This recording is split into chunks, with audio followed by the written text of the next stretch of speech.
hot mic. Don't say anything crazy. No, I'm joking. Sorry guys, I've had a really busy day. I got my water, thank you. I've had a busy day today. Today's Sunday, so we're not supposed to be working because I'm supposed to be. It's a spiritual day, but I consider this quite spiritual having Jay in the house. So I'm gonna go live. That's live. So if people click on the link, yeah, I'll refresh here so you can actually see. Boom. It's quiet. Too quiet. Oh no, we're here. Great. So chat will come through here. Fantastic. Look at us. We're like Hollywood stars, don't we? Hollywood Satan himself. And then I'll go live with the Instagram because we'll get a lot of questions through the Adelaide set, actually, to be honest. Yeah, and I'm really looking forward to people asking good questions, intellectual questions. I'm going to set the stage with what I want to say, but ultimately the reason I'm here is to get other people's views and opinions on what's going to come out of this podcast, because honestly the craziest thing is that what's going to be said today has never really been said before. There you go. So in 5 years. It's an exclusive. Okay. Which is crazy. It shouldn't have been. This kind of conversation should have been had years ago. I want to just quickly do an Instagram thing. Hey Instagram, hey Adelaide Setters, we are live with JAY VIDANAGE, Australia's most authentic lawyer. He's here to have conversations around Australia's legal system and other exciting things.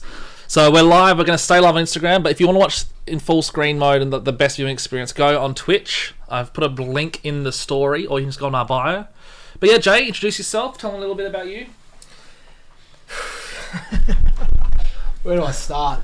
I'll give the simple version because I'm going to go into a bit of a chronology of the last 5 years legally when it comes to the government, its actions, its transparency and mandates. I studied law at Adelaide Law School since 2011. Took about 9 years to graduate. What's up, Darcy? What's up, Isabel? By the way, I'm not interrupting you, I'm just responding to them. So you keep talking over top of me, but I want to make sure they know they've been acknowledged. Yeah, it took a long time to graduate. My health wasn't great, but ironically I find when you do uni courses slower, you absorb the information a lot more. Yeah, you do lose a lot of money because you don't graduate and get a job, but in the long run, we can't take our money with us. So. Hunting Connection podcast, which says, "Good day, fellas. When are you guys going to chat about the bow hunting ban?" So, hey, mate, I've been meaning to get back to you. It's just been a super busy weekend, but yes, we will have you on the stream because the bow hunting has been banned in Australia. So, South Show will talk about that as well. Well, what we'll be talking about today is going to go straight to that. So, oh, really? Okay. Yeah, it's all of it is underlying a bigger issue and the philosophy behind the reasons why they did that. Okay. Which has all come to light in the last 5 years. So, in summary, graduated, had my biggest interests in humanitarian law, military conflict, resolution, the Geneva Conventions, just international law, space law, criminal law, and it was only probably in evidence in the last year when I started actually really looking into government conduct just as a hobby that I started to see patterns of a lot of questionable behaviour by world governments. And right around the time I got got admitted as a lawyer, the mandates came in here in South Australia and around Australia, and so I've been involved in investigating and running legal cases against companies, BHP, Westpac, Qantas, Virgin, all the big companies you can think of that mandated. I've been involved in investigating them as well. So just quickly break in. So Jay is basically Australia's #1 mandate lawyer, in my opinion. He's like, so if there's all the mandate cases you've seen around during the pandemic, Jay has been the one fighting for good cause in an authentic way. Because that's Jay's personality. He's just he's a man of honour and he's a man of legal authentic integrity. And I think that's what I'm trying to do, is just give everyone a fair trial. If I'm wrong, I'm wrong. That's the way the legal process is supposed to be. But if I'm right and I'm not getting a fair trial and our clients aren't getting fair trials, then Australians aren't getting a fair trial. Because the outcome of every legal case impacts all of Australia. It sets precedents for everyone. So that is what I want to talk about. I want to do a summary of the last 5 years. This is Firearm, by the way. He's a big fan of you. Hello, Firearm. It's good to be back. We got JAY VIDANAGE. Guys, JAY VIDANAGE, top Australian lawyer, especially with mandates. He was one of the top lawyers for mandates. So Adelaide said to stick around if you've got any questions about the legal system in terms of how the mandate stuff happened, anything law question related, this is the opportunity. You guys basically get a free lawyer. 100%. So don't be afraid to ask questions. Jay's here to literally serve you guys in an honourable way, an authentic way. So, and that's what I want to do with my career. I'm not really that interested in retiring in the Beverly Hills or the Bahamas or wherever it is rich people retire these days. I have no idea. Mine's not there. I'm here about trying to get as many precedents and change as many laws to benefit mankind. That's what I'm doing. So the mandates is just the example I'll be using today. But anytime you've ever seen anything that you think is questionable about the government and their conduct, I'm interested in looking into. I want to branch out into everything and potentially get some royal commissions going. So, can I ask you a question? What was the first moment for you as a lawyer or practicing law or studying law at the time? Yep. What was the first moment you thought, hey, this is a little bit odd, like this is not how the legal or government system works? What was the first instance that shook your worldview? There were three things. When I first started really hearing about the stopping transmission or infection or anything in America and Israel, who were all jabbed well before Australia was, yet Australia still wanted to mandate, that was the biggest red flag straight away that I saw. Was extremely illogical. And the sudden deaths started coming and pouring through, and we couldn't. You get a phone call at the law firm, you'd put it down and finish it, and it'll be ringing again. That this had never happened with any other therapeutic in history. By the way, guys, you guys ask your questions. We're taking note of your questions. So one question was, how do you overturn something the governor has signed? Another one is, what do you have to say about the young robbery? So I'll interrupt you. We'll talk about these things, and then we'll come back. Does that make sense? That's how it works. So it's basically like a long. Yeah. It's all over the place. By the way, so this is how it is. So yeah. How do you overturn something a governor's done quickly? Oh, I mean, I need way more detail than that in the question. I can give you a short answer. Yep. Basically, if the government does anything, the people are legally allowed to scrutinise that, take it to court, and see if the government has acted beyond its power, or essentially if they've done something that's so irrational that it defies what anyone would consider a rational or logical action.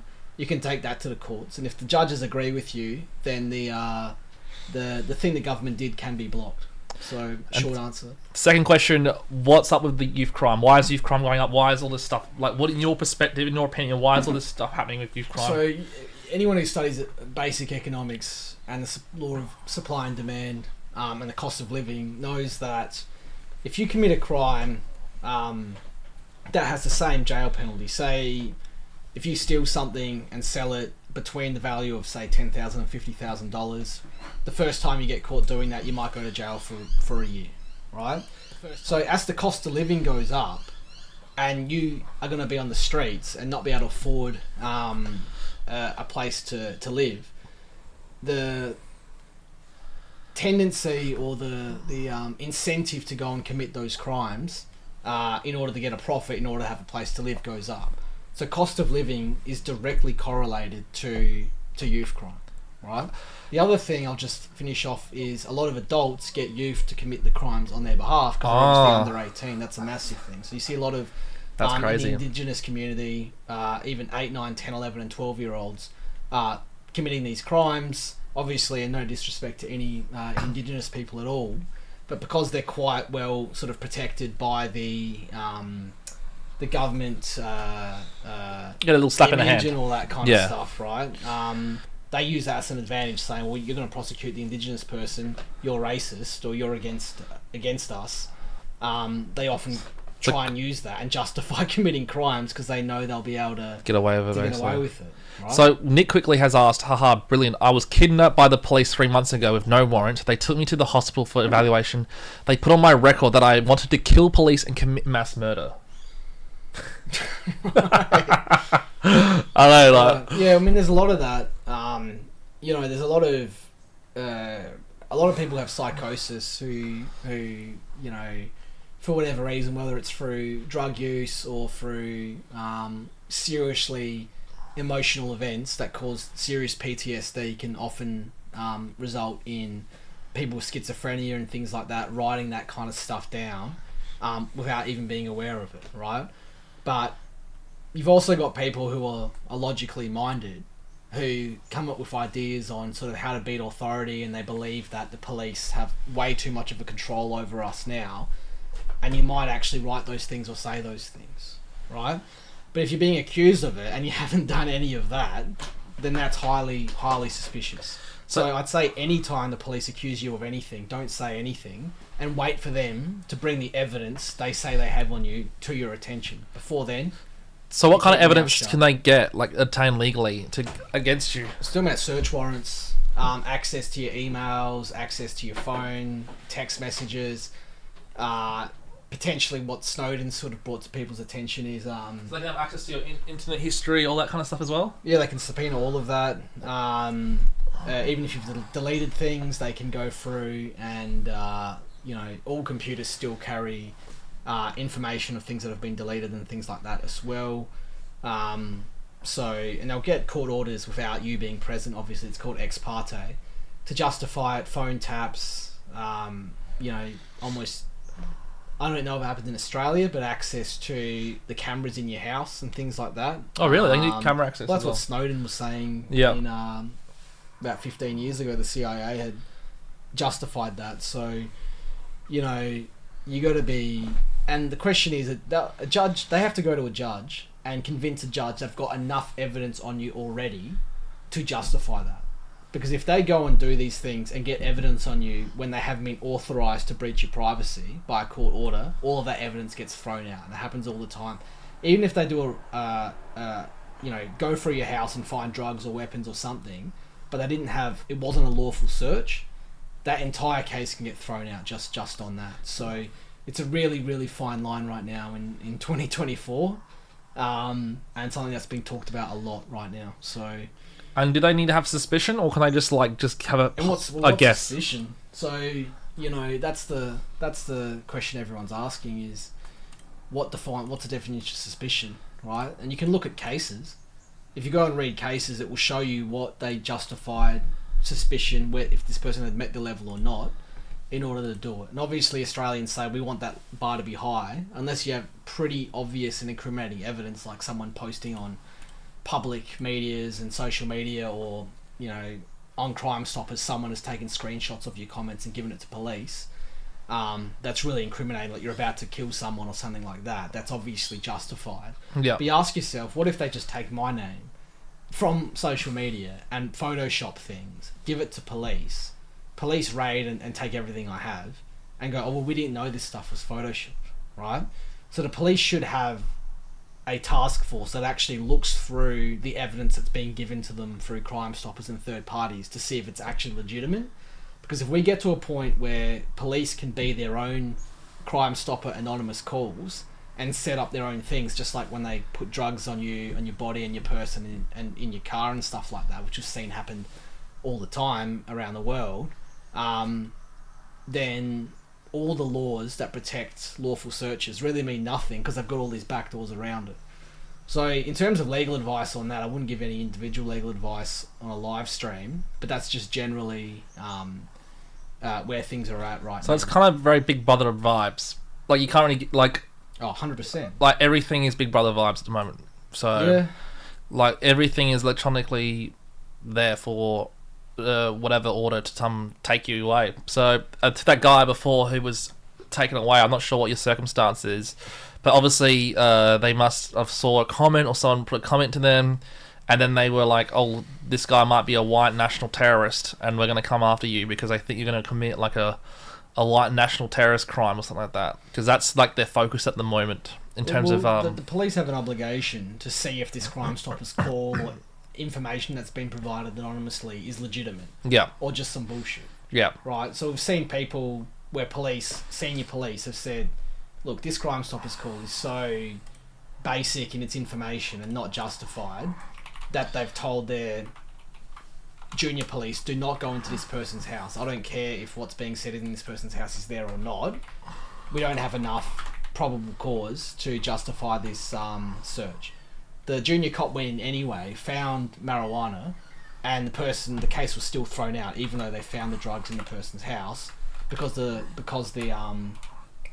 search wasn't justified. So I will say that in Australia we do have amazing criminal defence lawyers who do fight for these rights to stop police raiding our houses and our privacy. But at the same time, if there are domestic terrorists who genuinely pose a threat to our safety, just like we saw with Trump, you could even say potentially, and we could talk about that forever, but say that occurred because search warrants weren't allowed on this person the day before or whatever, then yeah, it goes both ways. If you limit the police's power to investigate genuine threats, then those threats can eventuate, rather than being stopped before they happen. So it's the age-old question, right? What's it called? Dangerous freedom, or do you want dangerous freedom, or do you want safety? And what's it? Dangerous freedom. Give me dangerous freedom over safe tyranny anytime. Safe tyranny, yeah. Isn't it? Is it something like that? It's the old saying. Look, reality is the more free society is. Okay, here we go. Basically, it was my sister that spoke to the local cop because I speak out against the jab. So the cop manufactured a reason to kidnap me, which allowed him to gather 2 other cops to assist him. That's what he's saying. Yeah, honestly, I wouldn't give individual legal advice live on stream. I'd have to look at your specific individual circumstances, what was said, how it was said, how believable it was. You know, it'll take hours. Yeah. But just in a nutshell, when it goes before a judge, don't say anything, don't admit anything. You don't have to say anything to cops. Wait and see what the justification was for doing what they did. And then it's up to a judge to decide if that was a lawful, detaining you lawfully or not, really. So by law, can people just, like, if you went to court, right, could someone just sit there and never say a word? By law, like, do you have to speak? Like, no. If you're being compelled as a witness and a question's been asked, it's contempt of court not to answer questions. We don't have a. So there's no way you can't. But you just can't stay silent. No. What if you did though? Like, they can't force you to talk. Yeah. So what happens if you just did stay silent? They just put you away. They put you in jail. Contempt. You'd be compelled. You'd be go to jail unless you answer the question.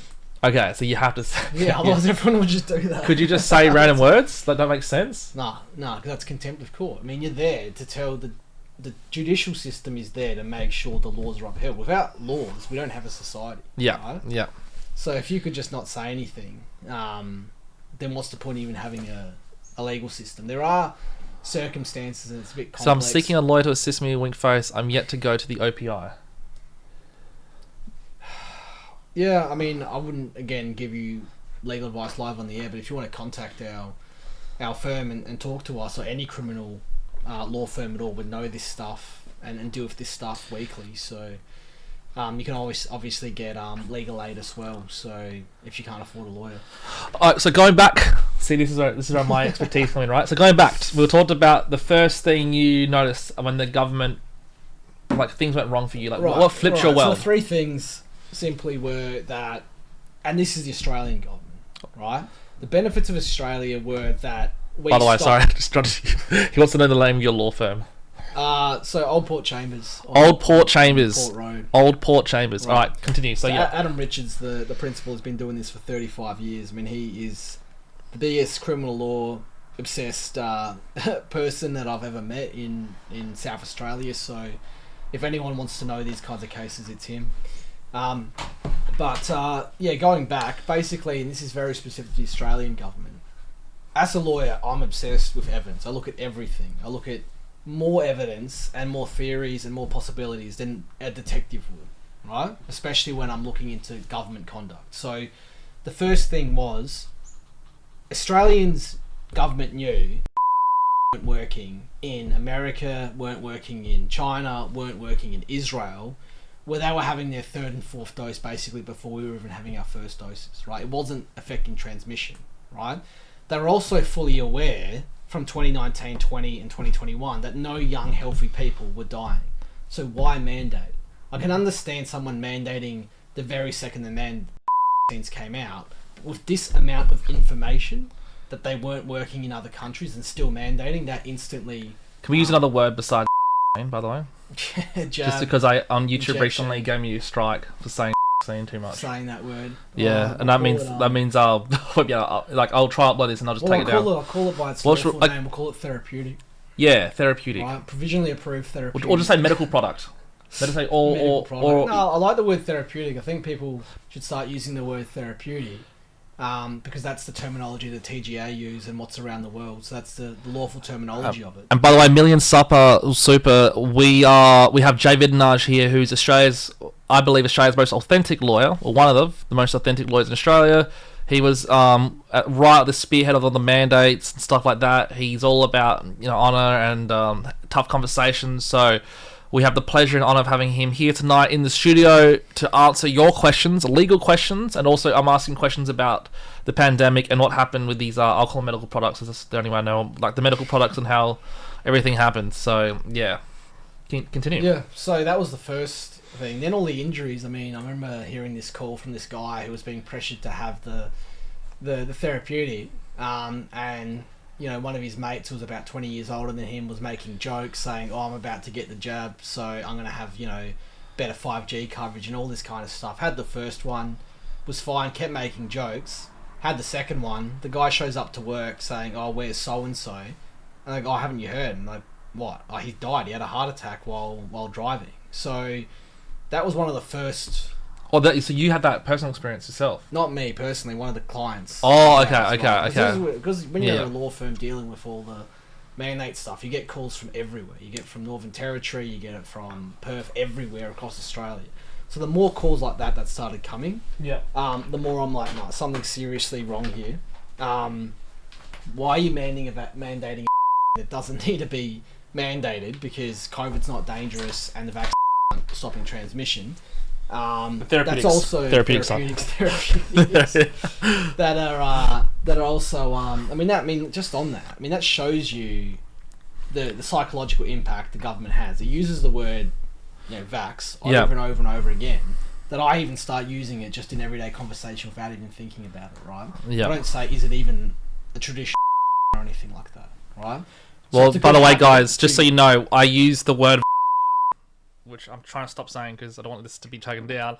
On my YouTube channel, I posted a video of Nikolai, and we weren't even talking about in a bad way. We're actually talking about vaccines in a way. We're talking about the benefits of cancer and Alzheimer's.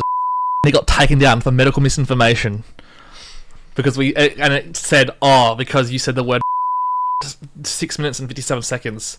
They said, we weren't even talking about the negative side effects of the medical products, the mRNA ones. Yeah.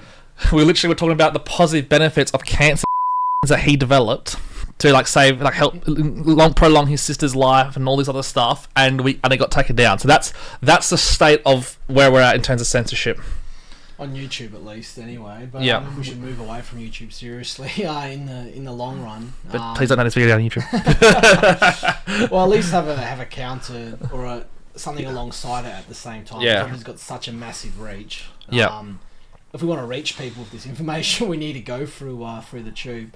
But yeah, I mean so the fact it wasn't working got mandated anyway. The injuries that were coming and being told to me that I was verifying, the lack of any risk assessments or anything being provided by any of the departments of health or any of the major companies or anything like that, right? The lack of ability for me to see the data, all the things that I wanted to see the outcomes between the ones who took the therapeutic and ones who didn't.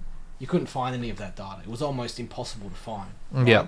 Then obviously the Dark Horse podcast with Weinstein and Malone and the Joe Rogan podcast as well, which is amazing that he did that. That was great. To get out to so many people, which is what we're trying to make with this platform, really made it so obvious to me.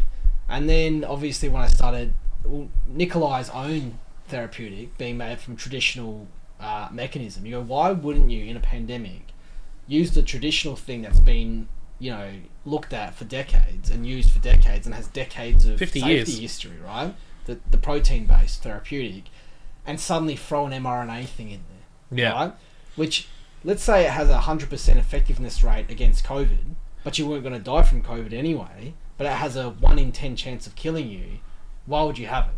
So none of the mathematics or any of the statistics was publicly available. We couldn't even do those equations. and they would just make them up on the spot as they went. Just a quick question. It's not a legal question, but someone asked in the chat, would you take $1 million in exchange for having your full rollerblades on your feet permanently? What about you, chat?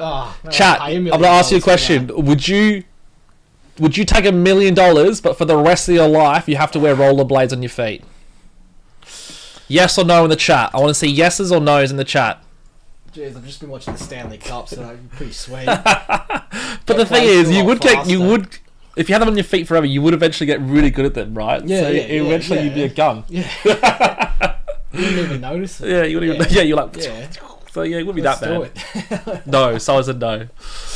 But yeah, so it was that, and then I guess the thing that really just cemented it to me was probably when here in South Australia when the mandates came in, and a lot of people had Nicole's therapeutic and weren't allowed to work, especially in the public health, where we have such massive issues with ramping and understaffing, and people having a therapeutic that is equal or better than Pfizer, Moderna, and all of that without the risks, and not being allowed to work and being sacked. It was just so clear.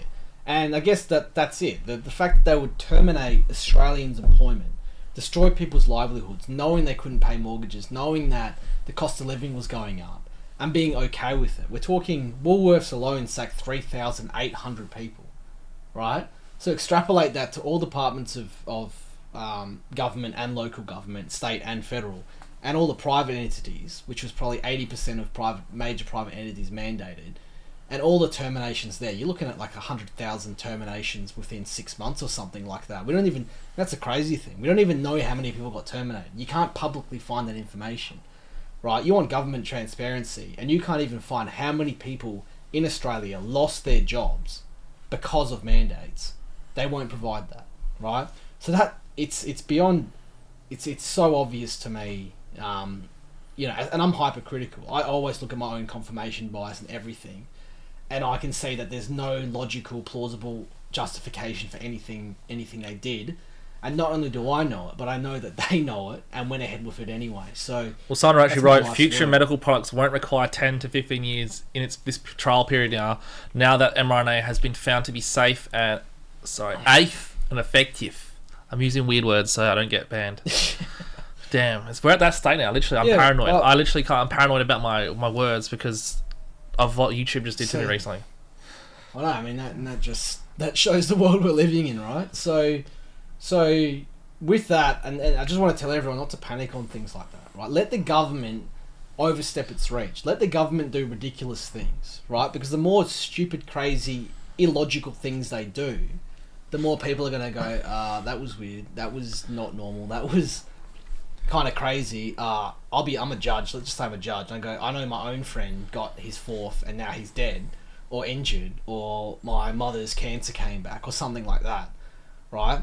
The more they don't and sweep those things under the rug, the more people will see the illogic that we have in all the Western governments right now. Let them sort of, what's the word, put the rope out for their own noose, right?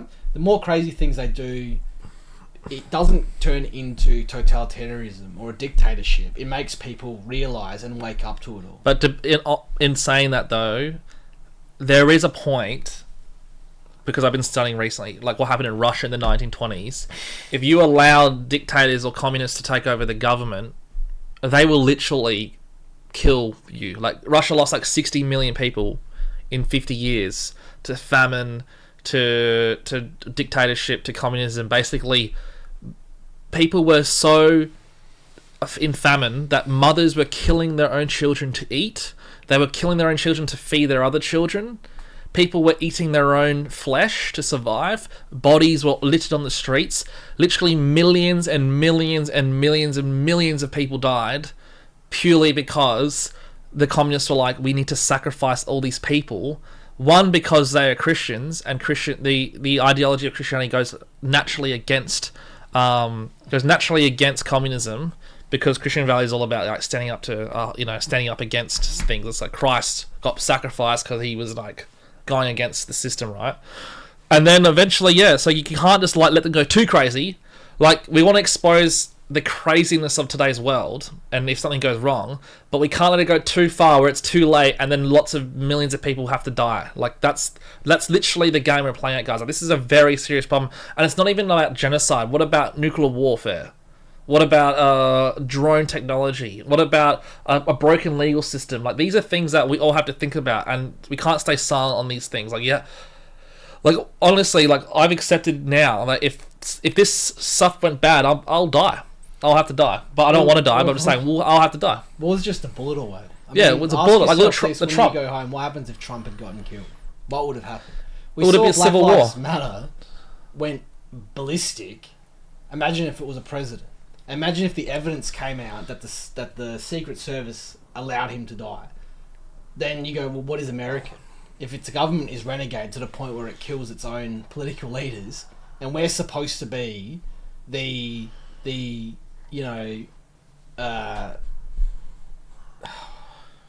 West is supposed to be like the leader of ethics and all of that in the world, compared to what's happening in Asia and Africa and the atrocities in Eastern Europe and Europe. The West is supposed to be the one place that is actually fighting for what's all good in the world. Civilized. Right? And if we can't even do that, then where's this world going? And I think, I don't want to be dramatic here. I don't care about being dramatic or anything like that anymore. I'm just a realist.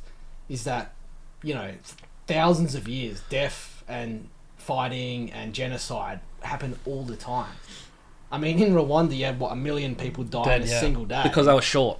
Right? And all that kind of stuff. So, the fact that we've had a few decades where major powers haven't been killing each other doesn't mean that that's sustainable forever.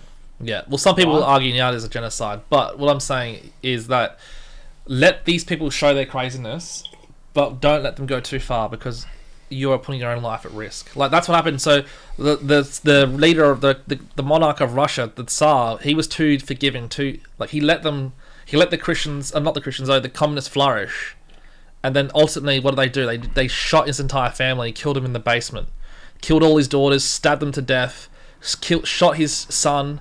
These are like kids. This is what they did, and then that's what happened. The revolutionaries took over, and then it literally ended up with tens of millions dead. So, like, you have to be vigilant. Like, you don't let people tell you not to be vigilant. Don't let people tell you that you're crazy, that you're a racist.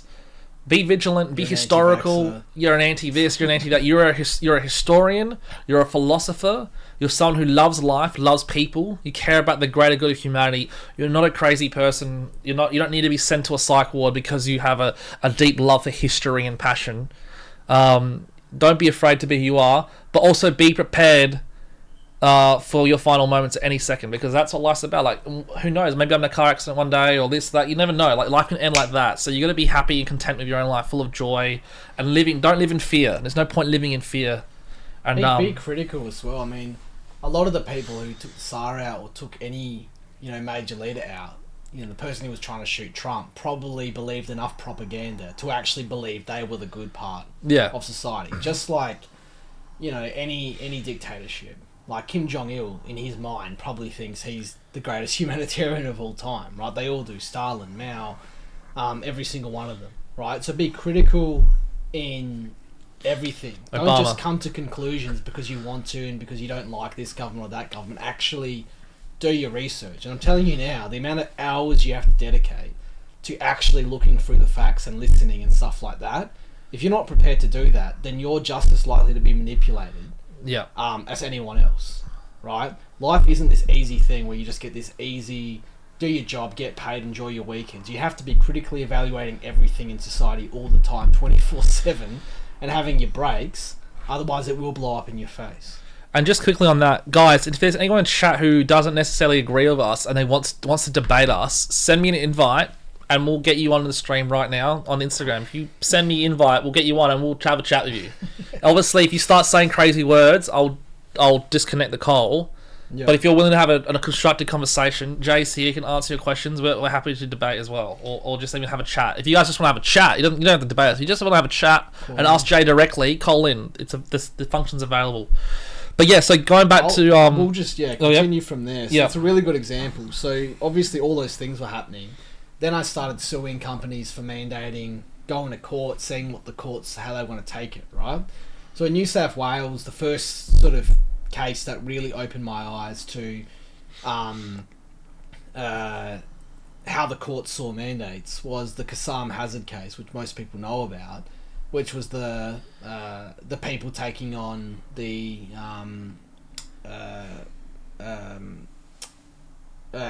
hazard in New South Wales who mandated basically leaving your house and moving.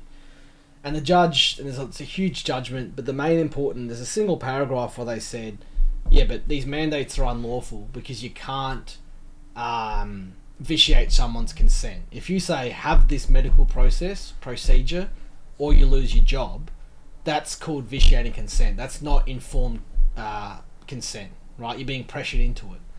His response was, and this was Justice Beach Jones, who was then in the Supreme Court of New South Wales, is now in the High Court, said, it creates pressure, but not enough pressure to call it coercion, right? That's called gaslighting. That's no explanation to that, right? That's a straw man argument from a current High Court judge, right? Saying, I agree, it causes pressure, but not enough to call it coercion, right? And you're alright, mate. At what point, where's the line where pressure isn't coercion to the point where it is coercion, right? Give us 5,000 examples. Is pointing a gun to someone's head or someone's family is the highest level of coercion?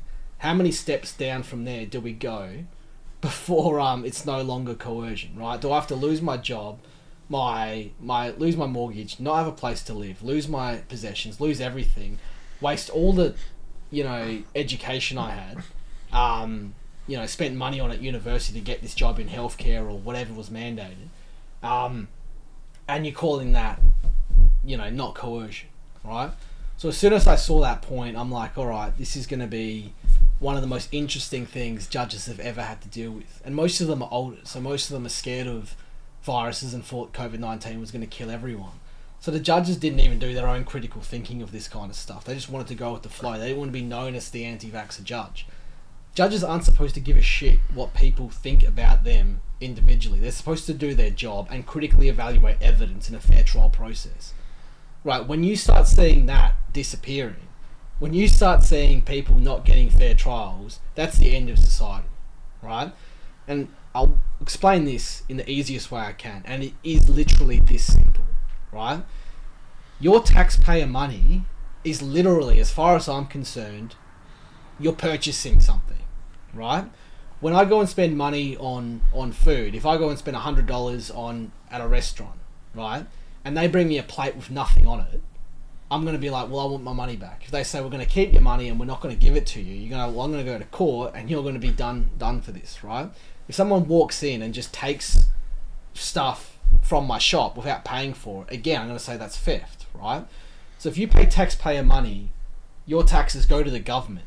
The government have to do something with that money, right? So you take a Department of Health, all the state departments of health, the federal Department of Health, and the TGA, who's supposed to block therapeutics that aren't safe and effective, right? They use your money to do that, right? Then our departments of health use your money to buy these therapeutics that they know aren't safe and effective. That's your money, right? You wouldn't accept that in any other transaction in your life. So why are you accepting the government wasting your taxpayer money like this, right? We're talking billions of dollars, right? Even what people lost in their jobs and everything like that.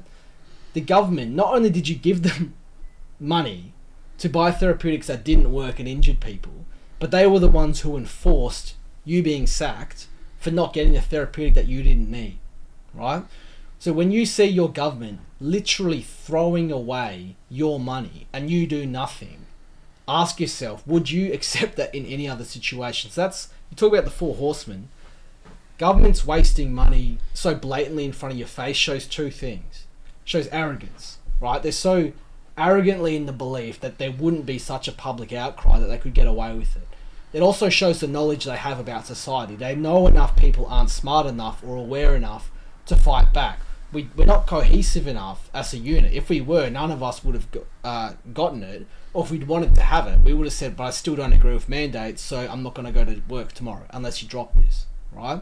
The fact that we didn't shows that we don't have the cohesiveness we need to fight the government right now, but it also shows that they know that we're not, we don't have that cohesiveness, right? Then the second horseman is, all right, well, if I can't do this, the judges will back me up here, right? If I was a pro-vax or pro-COVID therapeutic judge, I would have said, look, I think these therapeutics are great. I think they're saving lives. I don't think there's evidence to say it stops transmission. I think you're an idiot if you don't have it.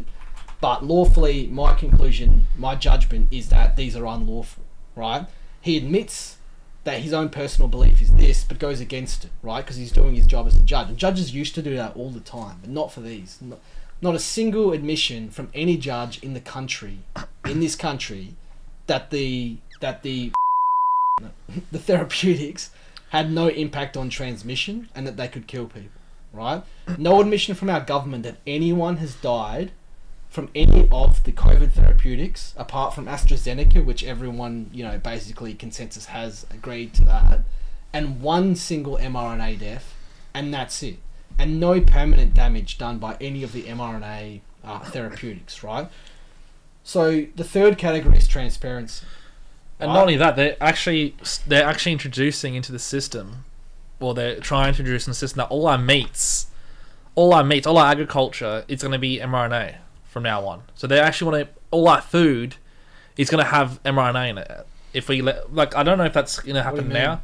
Well, so normally when because we got health standards for meat and stuff, so we inject animals with medical products to. Right. So they want to switch over to mRNA ones now. So all our meat will be mRNA. So it lawfully has to be injected with mRNA. well, because it's cheaper. So the reason when Jay said before, why did we all of a sudden go from traditional style products to mRNA style products? It's because, in elite theory, because mRNA is more profitable than protein's more expensive than mRNA. mRNA's much cheaper to manufacture. Harder to store, but cheaper to produce. So it comes down to elite theory again, which is step 4, I think. Everything that is done for profit. And that goes down to elite theory again. And that word profit really means something else. Profit means taking from the poor and giving to the rich. Profit means making us literally paycheck to paycheck, that our existence is basically a battery. We literally just function as slaves to these people, have enough money to pay for the most basic accommodation, basic food, basic this, basic that, and nothing more than that, while they live like the kings of the universe. It was the largest transfer of wealth in human history. So during the pandemic, we had the largest transfer of wealth in human history. It was the most money ever digitally created, because that's how we create money. And that's why we have inflation now. And it also was the most money that went from poor people to rich people ever in human history. So literally, historically speaking, we've had bigger wars. Like millions of people have died because of this stuff. And what happened recently? There has been no outlash. Like this is the problem. There's been no backlash. I'm not saying we need to incite violence here, but we need to incite common truth. Like we need to incite conversation about how do we keep people accountable in an authentic, peaceful, and spiritual way. If we go there, we'll go spiritually, right? How do we have a conversation where people who are in leadership positions have gone, oh, maybe I've done something wrong, or maybe we've done something wrong as a team. We're going to take responsibility. We apologise, and us people, us peasants, whatever, us lower people have to be okay to forgive and not create violence, basically. That's the only way. Otherwise, they're not going to do it. They're never going to say we fucked up because they're scared that we're going to cause violence. It has to be done peacefully. Otherwise, we're never going to come to a resolution. If you tried to do it with violence, you'd literally be classified as an anti-vaxxer, classified as an anti-government, classified as crazy, white terrorist, supremacist, whatever. Yep. Locked up, and they'll put in make jail. it look like they're protecting you. Yeah. Right? They probably even I wouldn't be surprised if they just planted crazy people and made them crazy and made them do crazy things, and then... Or who's to stop them? Look, the digital ID, right, for example, who's to stop the government or some random hacker putting something in your, saying, oh, you're a white terrorist in your data somehow? I don't know. Like, this is what I mean. Like, we're at the point, it's like, it has to be done peacefully. And it can be done peacefully. That's the thing. It doesn't have to be... Like, people don't have to be violent. Like, for example, Trump didn't have to be attempted... Like, there didn't have to be an attempt assassination on Trump for peace. You know, like there doesn't have to be violence. That's just been the old way. We can achieve, because we've reached ontologically and spiritually, humanity has reached a point where words carry more power than actual violence does. Like we've reached that point. Violence is for animals. Really, like literally, we're at a spiritual point right now. Well, separates us from animals. It's what separates, but we actually now, like literally, ontologically and metaphysically, at the point where we can literally make change throughout the world without the need of violence. Like it's actually a cool time to be alive. Well, I'll give you an example of that. If the mandates had come around and all healthcare workers within a day said, whether we've been injected or not, we're not going to show up to work on November 1, and the ramping will be through the roof because there won't be any nurses, there won't be any doctors, there won't be any allied health at all anywhere, they would have dropped the mandate that day. Not a single violent act in that action, and we've gotten rid of, you know, that level of government corruption right there and then, right? The other thing I'd say is the most important thing is educating yourself, right? The one thing I've noticed about the world is people think as soon as they finish year 12 and as soon as they do whatever degree they get and start a job, they think that their obligation to educating themselves and becoming a more well-rounded and more knowledgeable and wise person ends, right? They do their 9 to 5 and then they think they can just enjoy life. You have an obligation to keep studying, to keep learning, right? I'm a lawyer and I had to study, you know, as much science as I could without going to and paying money to universities to go and do a science degree into complex elements of therapeutics. We're talking, you know, pseudouridine, nanolipid particles, pharmacology. You know, I'm wasting my own personal time. I could be out fishing and snowboarding. Instead, I'm studying things, right? Just quickly, because this person commented twice. The first comment was, you need to protect yourself. If the police attack you, you need to protect yourself. They said from the protests in Melbourne was an example of that. They said it was done wrong. Like, but the police acted in wrong. Like the police shouldn't have attacked the people, like the protesters. I mean, I'd love if I had the time, rubber bullets. 10 of me, because I want to go and study the first protest from start to finish. The problem is a lot of the people use a lot of emotion. Emotion is good and bad, right? There were ways. If you go on, everyone on Earth should read the book A Force More Powerful, or at least go on YouTube because someone's done a 2-hour summary of it, right? So Gandhi, in about 100 years ago, when India was controlled by about 100,000 English soldiers in a country of 300 million, right? And he just said, let's find a law and let's all break it at the same time. How are they going to enforce it? Who was that? Who said that? So Gandhi. Gandhi. Oh, yeah, right? yeah. With the salt, right? Yeah. So he didn't do a violent protest. He checkmated them in a way where if they arrested him, that the rest of the entire country would go crazy. And well, that's what I was going to say as well, guys.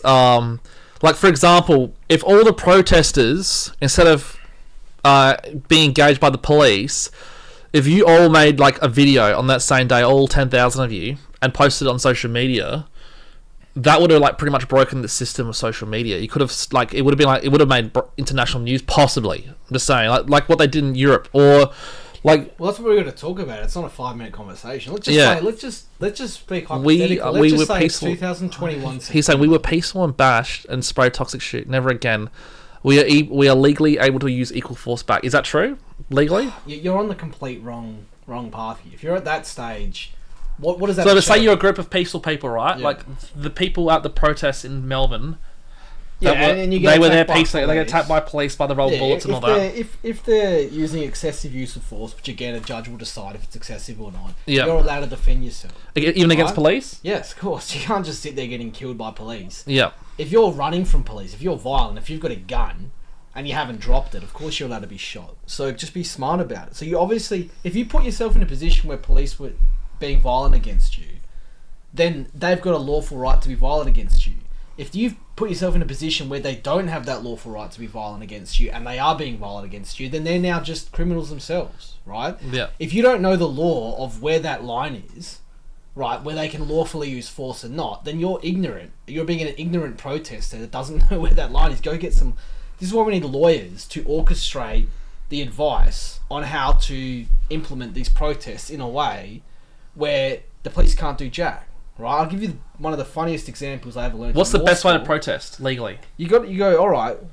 Now they've passed legislation to say any protest that impacts on everyday life that isn't authorised, that you haven't told the police about that you're doing, you can actually go to jail for. Yeah, right? in South Australia. So if all of us just went and say blocked North Terrace with our cars, they could call that a criminal act. He said right? the judge always lets the police off. They won't even hear some cases. It's not that simple. It's much more complicated than that, right?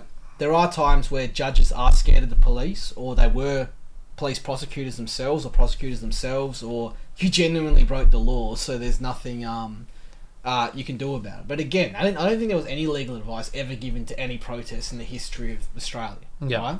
What I'm telling you right now is go back to the start. Start from the foundation. If it was me, if I knew what I knew now in 2021 when the Dan Andrews mandates came in and we wanted to do a protest, if everyone just didn't go to work, if everyone quit their job, everyone took their sick leave, if everyone actually got sick to the point they couldn't go to work, and the whole system basically like a big just, strike, like yeah, a blackout. but even strike action's illegal. You can go to jail for unlawful strike action, right? Really? But if you all just get sick or go to your doctor and say I'm sick, I mean your GP's not going to know, right? And if you actually just get sick, right, sick enough to not go to work, I'm talking a headache, Fully sick. just get a hangover or something like that, or you just say A I want to migraine. use my annual leave. I've got a migraine. Or we all go, we want to use our long service leave next week when the mandate comes in. And they say, no, you can't.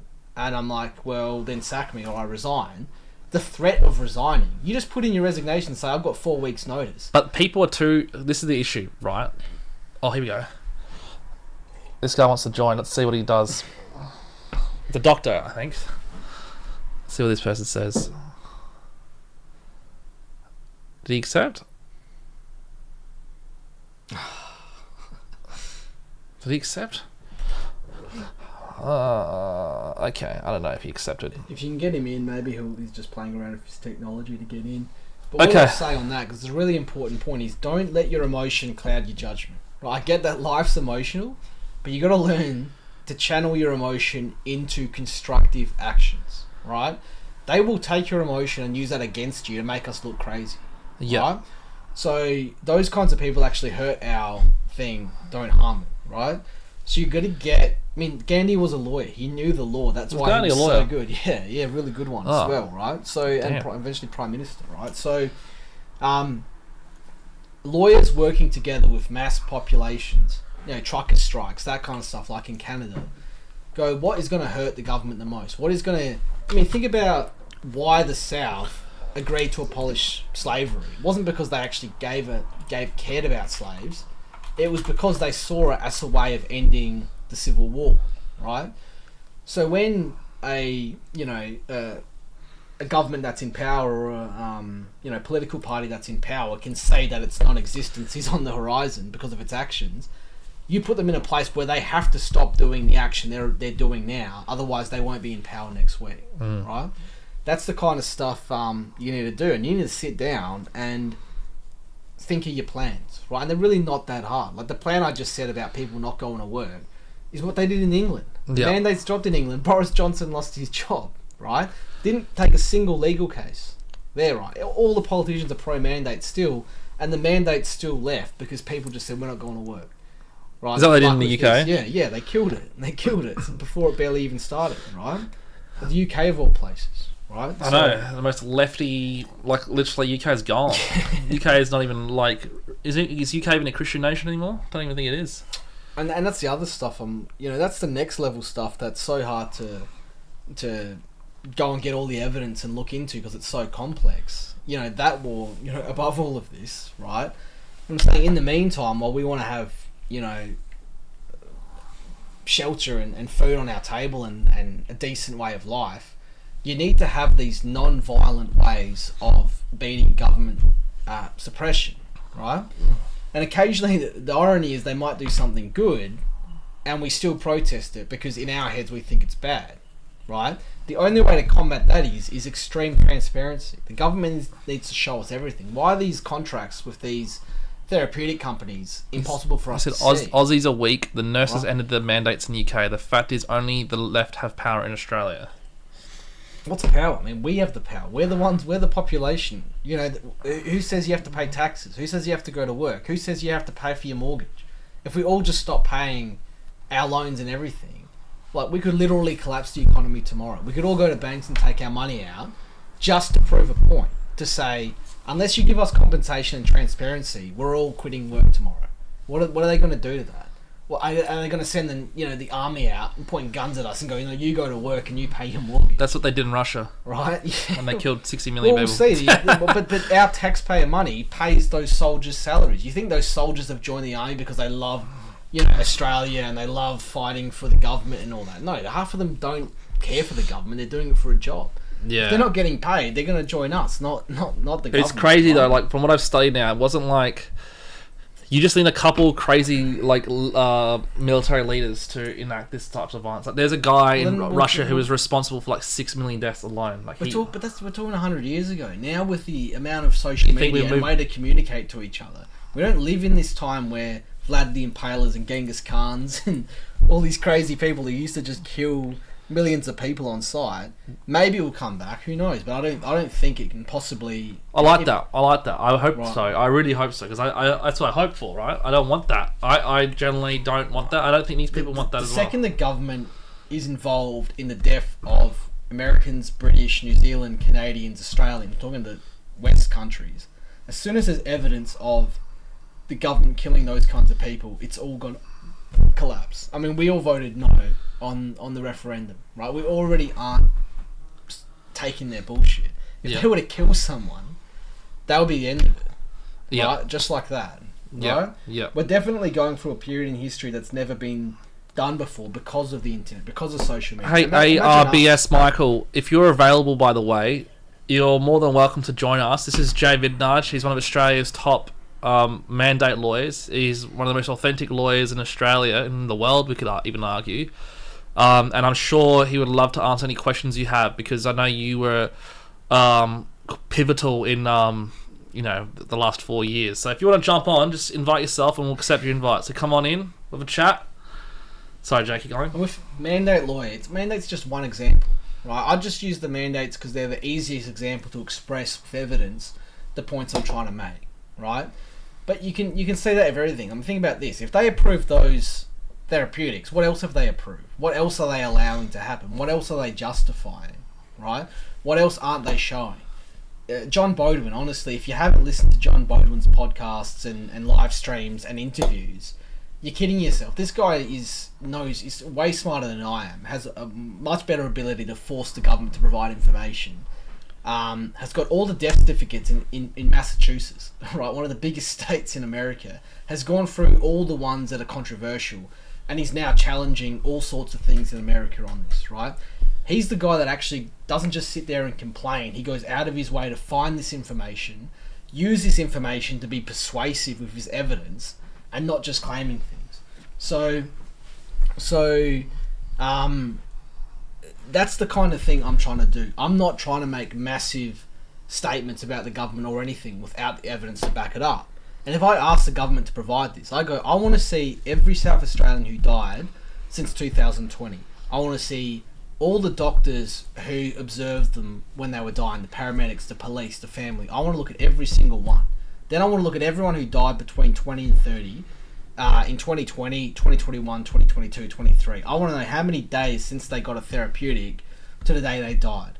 I want to know how they died. None of that is publicly available. Really? None of it. Even declassified, even without their bloody names, you cannot get that information. Is that because of incompetence, or that They just say lawfully, we as people aren't allowed that information. We all heard in New Zealand the guy who leaked it, who had that information about 6 months ago or so. But here, you can't get it. Okay. Right? So how are we supposed to go and see why young people are suddenly dying if we can't even investigate it? The coroners won't just give you that information. If you're a lawyer and the family happens to call you and say, can you represent us as the next of kin? But the chances of that are 1 in a million. Yeah. Right? Just quickly, Michael. Thanks, mate. I understand. And you know what? If you're around, let's get you in the studio as well, because we'd love to have you as part of the experience. It'd be great to hear from you. Do you know Michaels? Michael, I know a fair few Michaels. This guy, ARBS Michael on Instagram. Oh, Michael Arbon, yeah. Yeah. Yeah, he's cool, eh? Yeah, no, he's great.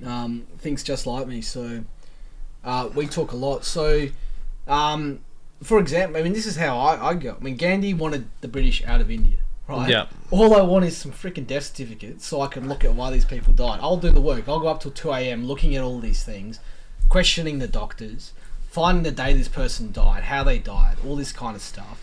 I'll do it myself. I'll get a team. We'll do it. We'll do the government's job for free to uncover it. Why aren't you giving us that information? Then you go to the point where we'll do peaceful protests. We'll not go to work unless we get that information, right?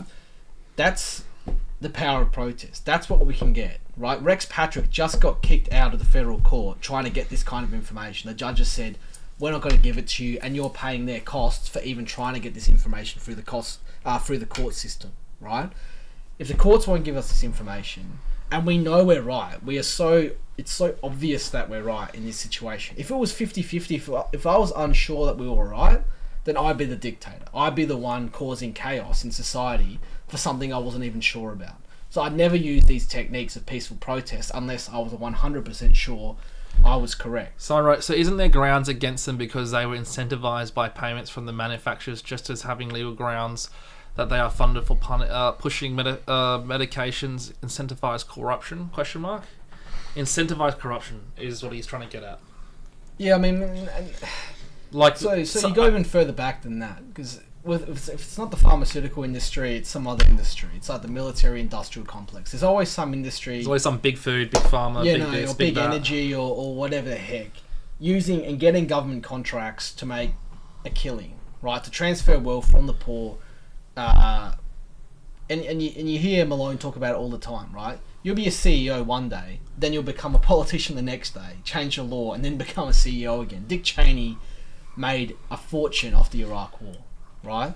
So of course there's corruption between corporations and the government. They work together to make massive profits and move the money from the people to themselves, right? That's just, everyone knows that, right? So you could go through the courts for days. Do you think judges have the courage to try and break up multi-trillion-dollar cabals controlled by billionaire families? Of course they don't. Judges are as powerless as anyone else in society. The judges that actually stand up, Jesus, the courage they have, that's like Trump level, right? But they're few and far between.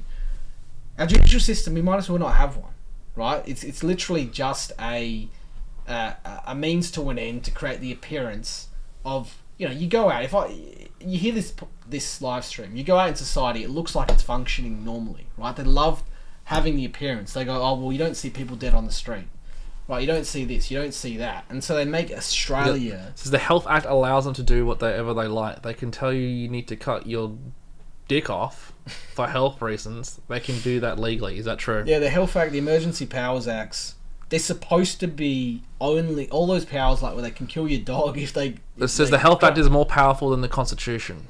Yeah. How do we handle the fact that no one realises the government is now a corporation and not a commonwealth anymore? There must be a means to expose law. People talk about that stuff. I think it's a rabbit hole you don't really need to bother going down. It's semantics. It doesn't matter what they are. Right? Yeah. Government, corporation, whatever. They're just an entity that we give money to through our taxes. Right? Yeah. And because enough people believe the lie that they're doing this for our best interests, they remain in power.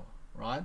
People like us know what's going on, but the majority of millions of Australians just don't waste their time on this kind of stuff, right? What they do is, and they're a genius at this, and of course they're a genius at this, they're going to have the most intelligent people working for them behind the scenes, is they give the people enough that they don't actually get up and fight back, right? You look at the biggest protests, you're talking apartheid. They're literally not letting you, with your skin colour, go places, right? You're looking at the occupation of your country, right? Not these subtle things that you see in Western governments now, where people potentially don't even see it, right? There's never been a protest against these more subtle things in society, right? So it's not the Health Act or the Constitution or this that gives them power. It's us acquiescing. It's us agreeing to and it. allowing to it. So the most famous thing that Gandhi ever said was, he goes, it wasn't the British who occupied us.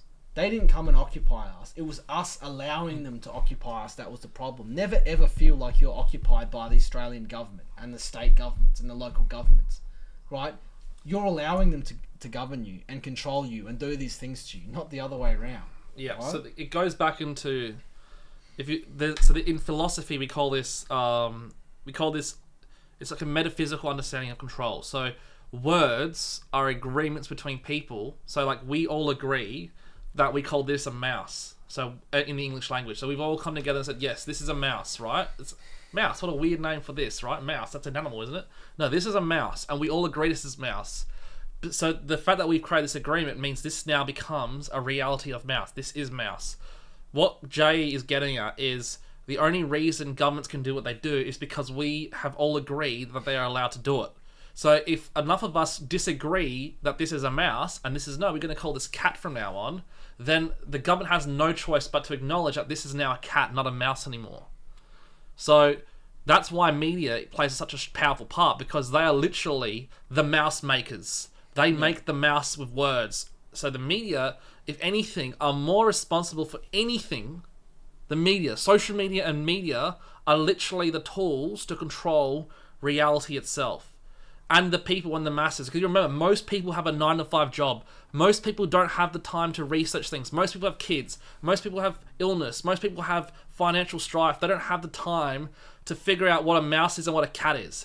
They just look at the TV box and go, okay, that's what a mouse is. And they believe it. So there needs to be some sort of way that people can communicate all of their truths and reality so that we can all come together and actually find out what is the objective cosmic truth. What really is this thing? This thing is a mouse, right?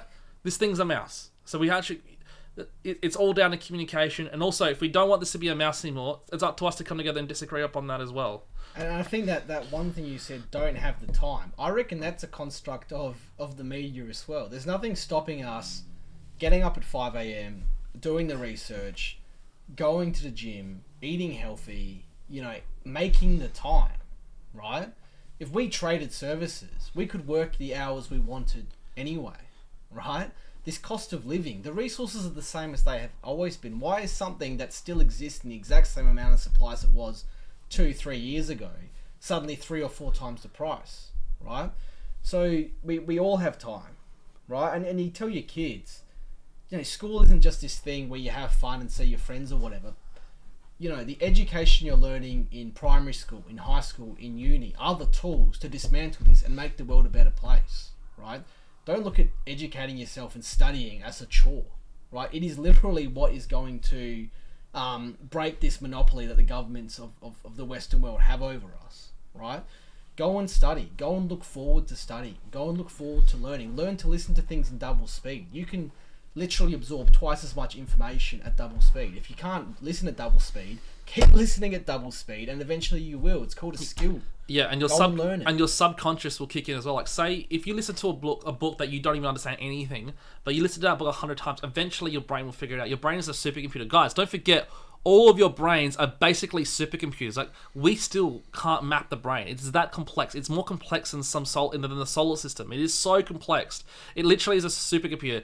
If you don't have the highest IQ, it doesn't matter. All of your brains are super capable. If you just give it enough time and enough exposure, eventually it will learn something. So don't feel afraid. Put those topics on that you don't understand. Put something on that you've never understood in your life. Don't be afraid to learn something. Don't be afraid to learn things that you don't even want to learn. I mean, think about it. If everyone listening to this and everyone that went to Canberra went and studied law, it's a 3-year degree, right? It's 2024. If you'd started studying it in 2021, you'd all know what I know and be able to understand these things rather than, ask questions. Like, half the lectures, you can look up Harvard lectures on YouTube, right? They're just there for free. You don't even have to pay for it. Yes, you won't get the qualification, but you're not doing it to get a job out of it. I don't go and study science because I want to be a scientist. I study science so I understand it and can articulate it legally, right? Go and study, right? And here's the other thing, I'll say this in a nutshell, but it's the healthier you are, the more exercise you do, the better you eat, the less toxins you put in your system, the better you feel, the more motivated you are to do work. If you wake up feeling sick, if you go throughout the day feeling sick, if you go to bed feeling sick, you're not going to be motivated to do any of this kind of stuff, right? Stop eating just shit food, unhealthy food. Stop using it as a way because you're emotionally depressed to go and eat crap food that makes you sicker and sicker and sicker. You're soldiers. We're all freedom-fighting, non-violent soldiers in here. You got to use your mind and your ability to study to win this war, right? So don't compromise that by being sick, right? Every time you don't do these things, you're not as useful a soldier in this fight against evil as you could be, right? If you're clearly overweight, or you're clearly doing actions like drinking or smoking or doing drugs or staying up too late, not getting enough sleep, sitting down too much, not doing enough exercise, then you're the problem as much as anyone else, right? If you're not the best, Navy SEAL level soldier you can be in a non-violent way, then you're wasting your ability to fight this fight. Someone said a question to. By the way, it's Jay, but Jason. I can see why you said Jason, but Jay. Does he know many others in law like him, like us that stood up? Is there any discussion within the bar society that aligns with us freedom fighters? I mean, I'll tell you right now, when we cross-examined Nicola Spurrier, 7 days later, she was the guest of honour at the Law Society's, annual dinner thing, right? So 90% of law firms mandated because they get government contracts, and that aligns with the government policy at the time, right? All the major law firms I went against, right, mandated their staff. Not because they believed in the science, but because they didn't want to lose government contracts, right? So I'll tell you this right now. Lawyers don't just sit around helping people for free, right? If we did, we wouldn't have a place to live. We wouldn't be able to actually do any of this kind of stuff. I'm not being paid to be here right now. I'm literally giving up my free time to be here and doing this, right? Most lawyers, if I go, I'll go and help those who lost their jobs for free. Not only are we not getting paid, but we're turning around people who are willing to pay for non-mandate related stuff, right? And so if someone goes, look, I'll do 100 hours on this at $500 an hour, so you can pay me 50,000, 100,000, 500,000. I'll get 10 lawyers doing 100 hours each. We're talking millions of dollars, just to tell you you're not going to win. Then I've taken all your money and actually not achieved anything apart from running a court case that was going to lose, right? So most lawyers, if they're on our side, say, well, I'm not even going to bother. Right, so what we need is also, just to add to Jay, the system is built. Like, for example, I'll use a personal example because I want to talk for others. Me personally, I've been doing the Adelaide set for 10 years. Right, it's always been it started off as a business for financial success and to empower small business across South Australia. But when I started deeping into politics, I quickly realised that corporations don't really want to muck around. So I'm not living in a victim mindset here. I'm just saying that the system is built to not allow things like the Adelaide set to flourish. Like, the only way the Adelaide set flourishes is if the people step in. Like, we have the subscribers, right? We've had 2 people subscribe to us, right? 2 or 3 or 4, maybe 5 people subscribe to the Adelaide set to support the Adelaide set in 4 years after all the fighting. Because people don't have time to subscribe, don't have time to try and, they just don't have time. Everyone's so busy. So the system itself is designed to not cater for this type of thing. So you're literally, it's going to come down to individuality. Us individuals becoming healthier, like Jay said, studying your law, studying your science. It's going to come down to an individual level because obviously the system is built to not, the Adelaide set is here because I want to have people like Jay on, or I just like to talk, right? I like to talk about these things. It's a personal thing. It doesn't become about business anymore. In America, it's different. In America, you can make money being a freedom fighter, right? Yeah. In Australia, you probably can, but even all the Australian freedom fighter pages, they're all backed by, I don't know, either some sort of government agency, or they're backed by compromise, or they're part of Israel or Palestine, or there's always some sort of hidden agenda behind every single social media freedom fighter page, right? There's always some sort of weird thing. So it's going to come down to the individual. And then a bunch of really powerful individuals come together. That's the most frightening thing to communist governments and other authoritarians. 100%. Yeah. Well, imagine if there's 10 lawyers like me, and 9 of them are like, well, I got a mortgage, so I can't do it for free, right? Say you need $100,000 a year in this country to pay for a mortgage and have a decent life, right? Not extravagant or anything, but literally a place to live and time to go on holidays and stuff like that, right? And we need $100,000 a year, and there's 10 of us that would work around the clock all year, collecting this evidence, reading all the cases, doing everything. That's $1 million, right? If there's 1 million people in Australia who want this to win, we're saying you got to put $1 a year into something, right? And you'll literally get rid of mandates. You'll get rid of government corruption, right? So many of you people who listen to this wouldn't give $1 to a lawyer because they go, oh, lawyers are just corrupt and just take people's money and that. Yet you go and piss away money on junk food and even buying coffees out there at a Chibo or something when you could make that for a quarter of the price at home. right, and not support, and organisations and especially when you go to places like Woolies and Coles who mandated and BHP and get their stocks and everything like that, and you're so obsessed with not giving money to lawyers who genuinely want to fight this, then go and study law yourself and do it yourself for free and see what it's like, right? But if you're not going to go and learn and be helpful, what you can still do is provide money so that people who are fighting this on the highest level, have a place to live, have a means of providing for their family, right? So this whole concept of don't fund lawyers, don't fund litigation, is just wasted.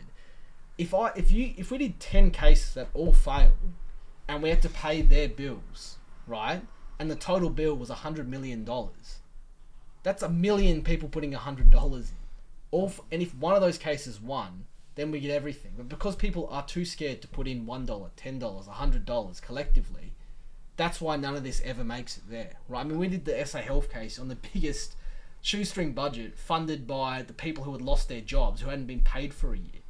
Imagine the kind of experts and barristers and things we could get if everyone pulled their money together, right? So why that doesn't happen in Australia when it happens in America, it shows us what kinds of people we are currently in Australia. We don't have to stay like this. Yeah. And also, but we need to change. You need to change, and You Must Prep has literally put up a good point. He says, You Must Prep has said, we need a breakaway society. Like, we need a breakaway society. And that's not a violent act.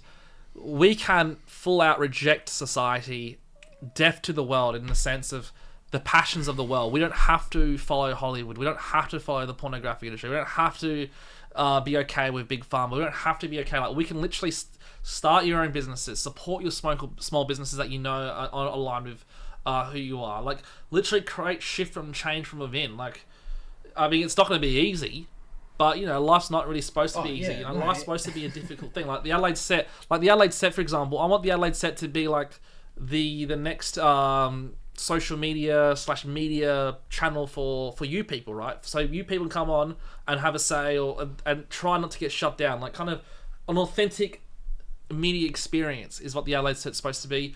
That is upfront about the biases we have. That's upfront about the objectivities that we have, the subjectivities that we have. And that's why we have people like Jay on, or Nikolai Petrosky, or Dr. Joanna Howe. Like, we have all these guests on, so you guys can have feel like you guys are being heard, to give you the courage as well, because at every point, at every day, our whole livelihoods are at risk, our whole lives are at risk. Well, but we want to live like free and dangerously, right? So that's how we do it. And one thing I find it so ironic is, and someone brought it up before about youth crime, is if you've lost your job and you're in this, on Centrelink or something, in a pretty dodgy neighbourhood with violent crime going up, with home invasions going up, we're literally fighting amongst ourselves for the scraps, right? The more expensive life becomes, the more the rich, the tiny 0.1% of society will separate. They'll have walls between us like they used to, like kings used to, and the rest of us will fight amongst ourselves. Like Hunger Games. Right? Rather than going after them, we'll literally kill each other. Home invasions result in death all the time. People defending their house getting killed by the person invading their house. Home invasions are going up. We're seeing random crime, random stabbings going up. All this kind of stuff is going to start going up. Drug use will go up. Drug use and violent crime. Most people that commit violent crime are usually on meth, right? So, and meth is through the roof, right? So police retention rates are going down, because I don't want to be a police officer. I've got to go into these. You look at any of the things on YouTube about, the most violent parts of America. We're talking, Baltimore or Oakland. As a cop, I mean, there's so much footage of cops just going up for a random, pulling someone over and getting shot. Right? Why would you want to do that? Right? And Australia is becoming more and more violent. Same as the UK. You see what happened the other day? Some guy stabbing, shootings. Like, the UK literally is. I don't know what's happened to the UK, but. Well, they're done. And they want that. They want us to be scared that if we lose our job, we'll go from a nice, safe neighbourhood to a dodgier and dodgier neighbourhood because we can't afford our mortgage. We've got to buy in a less affluent area. But then in Medindi, a doctor, a surgeon from the Women's and Children just got stabbed and killed, right? Someone in Aldinga just got stabbed and firebombed, right? It's happening whether you're in a rich area or not, right? So the thing I say, and this is what I want to almost say to everyone, if you got mandated with X, doesn't matter what it is, you have to do this. you have to take this, you have to say this, and the cost is losing your job and losing your house, you're going to die one day anyway. And your family's going to die, and your kids are going to die, and your kids' kids are going to die. Everyone has to die, right? Someone else is going to own your stuff, own your house. You can't take that with you, right? So if the most powerful thing you can do is lose your job as an act of protest, then that's what you should be going for. That's the meaning of life, not hoarding your wealth, right? Anything you do out of fear of losing comfort, you've already lost. You're already failing your purpose on this planet. It's not to hoard your wealth. It's not to have a comfortable life. The hard way is the way. Anything that's comfortable or easy is the wrong way to go about life, right? Yep. And that's why they're so successful, is because you guys want easy lives, right? I'm not saying that in a mean way. It's just the truth. And we're both, I believe, or I'm going to speak for I'm also a victim of that. Like, I like having my comfort. I love being able to play my video games and chill out and not go to the gym. Like, so it's not like we're coming from a high place here. Like, we're literally just as bad as you guys. But at least we can have a chat about it and be honest and upfront about it to you guys as well. And also, your point, Prep, is, if 7,000 people move to one spot, could they start, like, it's kind of like Chaz in America. Chaz, the lefties try to start their own city. Like, yeah, look, yeah, maybe you could start your own, like, a little breakaway country in Australia. But who knows? That's literally... I mean, that would cause a big problem. Like, you literally would start a fight, and then they would just create blockades, and they would cut off the food supply, they'd cut off electricity. Like, it's not as simple as just starting a country. Like, it would be better if everyone went for local council. Like, people like us went for local council and become the councillors. People like us that went to state government became the state governments. But we literally got to talk to the parties, all the parties, and like, get involved as well. Like, get involved with politics, be involved to get around it. Most people don't even understand politics. You live in this country, you voted for most of your life. You don't even know how politics works. Yep. You don't know how democracy works. Go and educate yourself on that, right? There's so many podcasts out there of people just explaining the basics, and people still don't know the power of who you vote for can literally change humanity. Yeah, overwhelm the political system.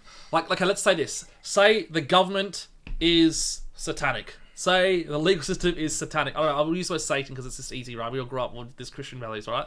So how do you beat that? How do you defeat the final boss in a video game?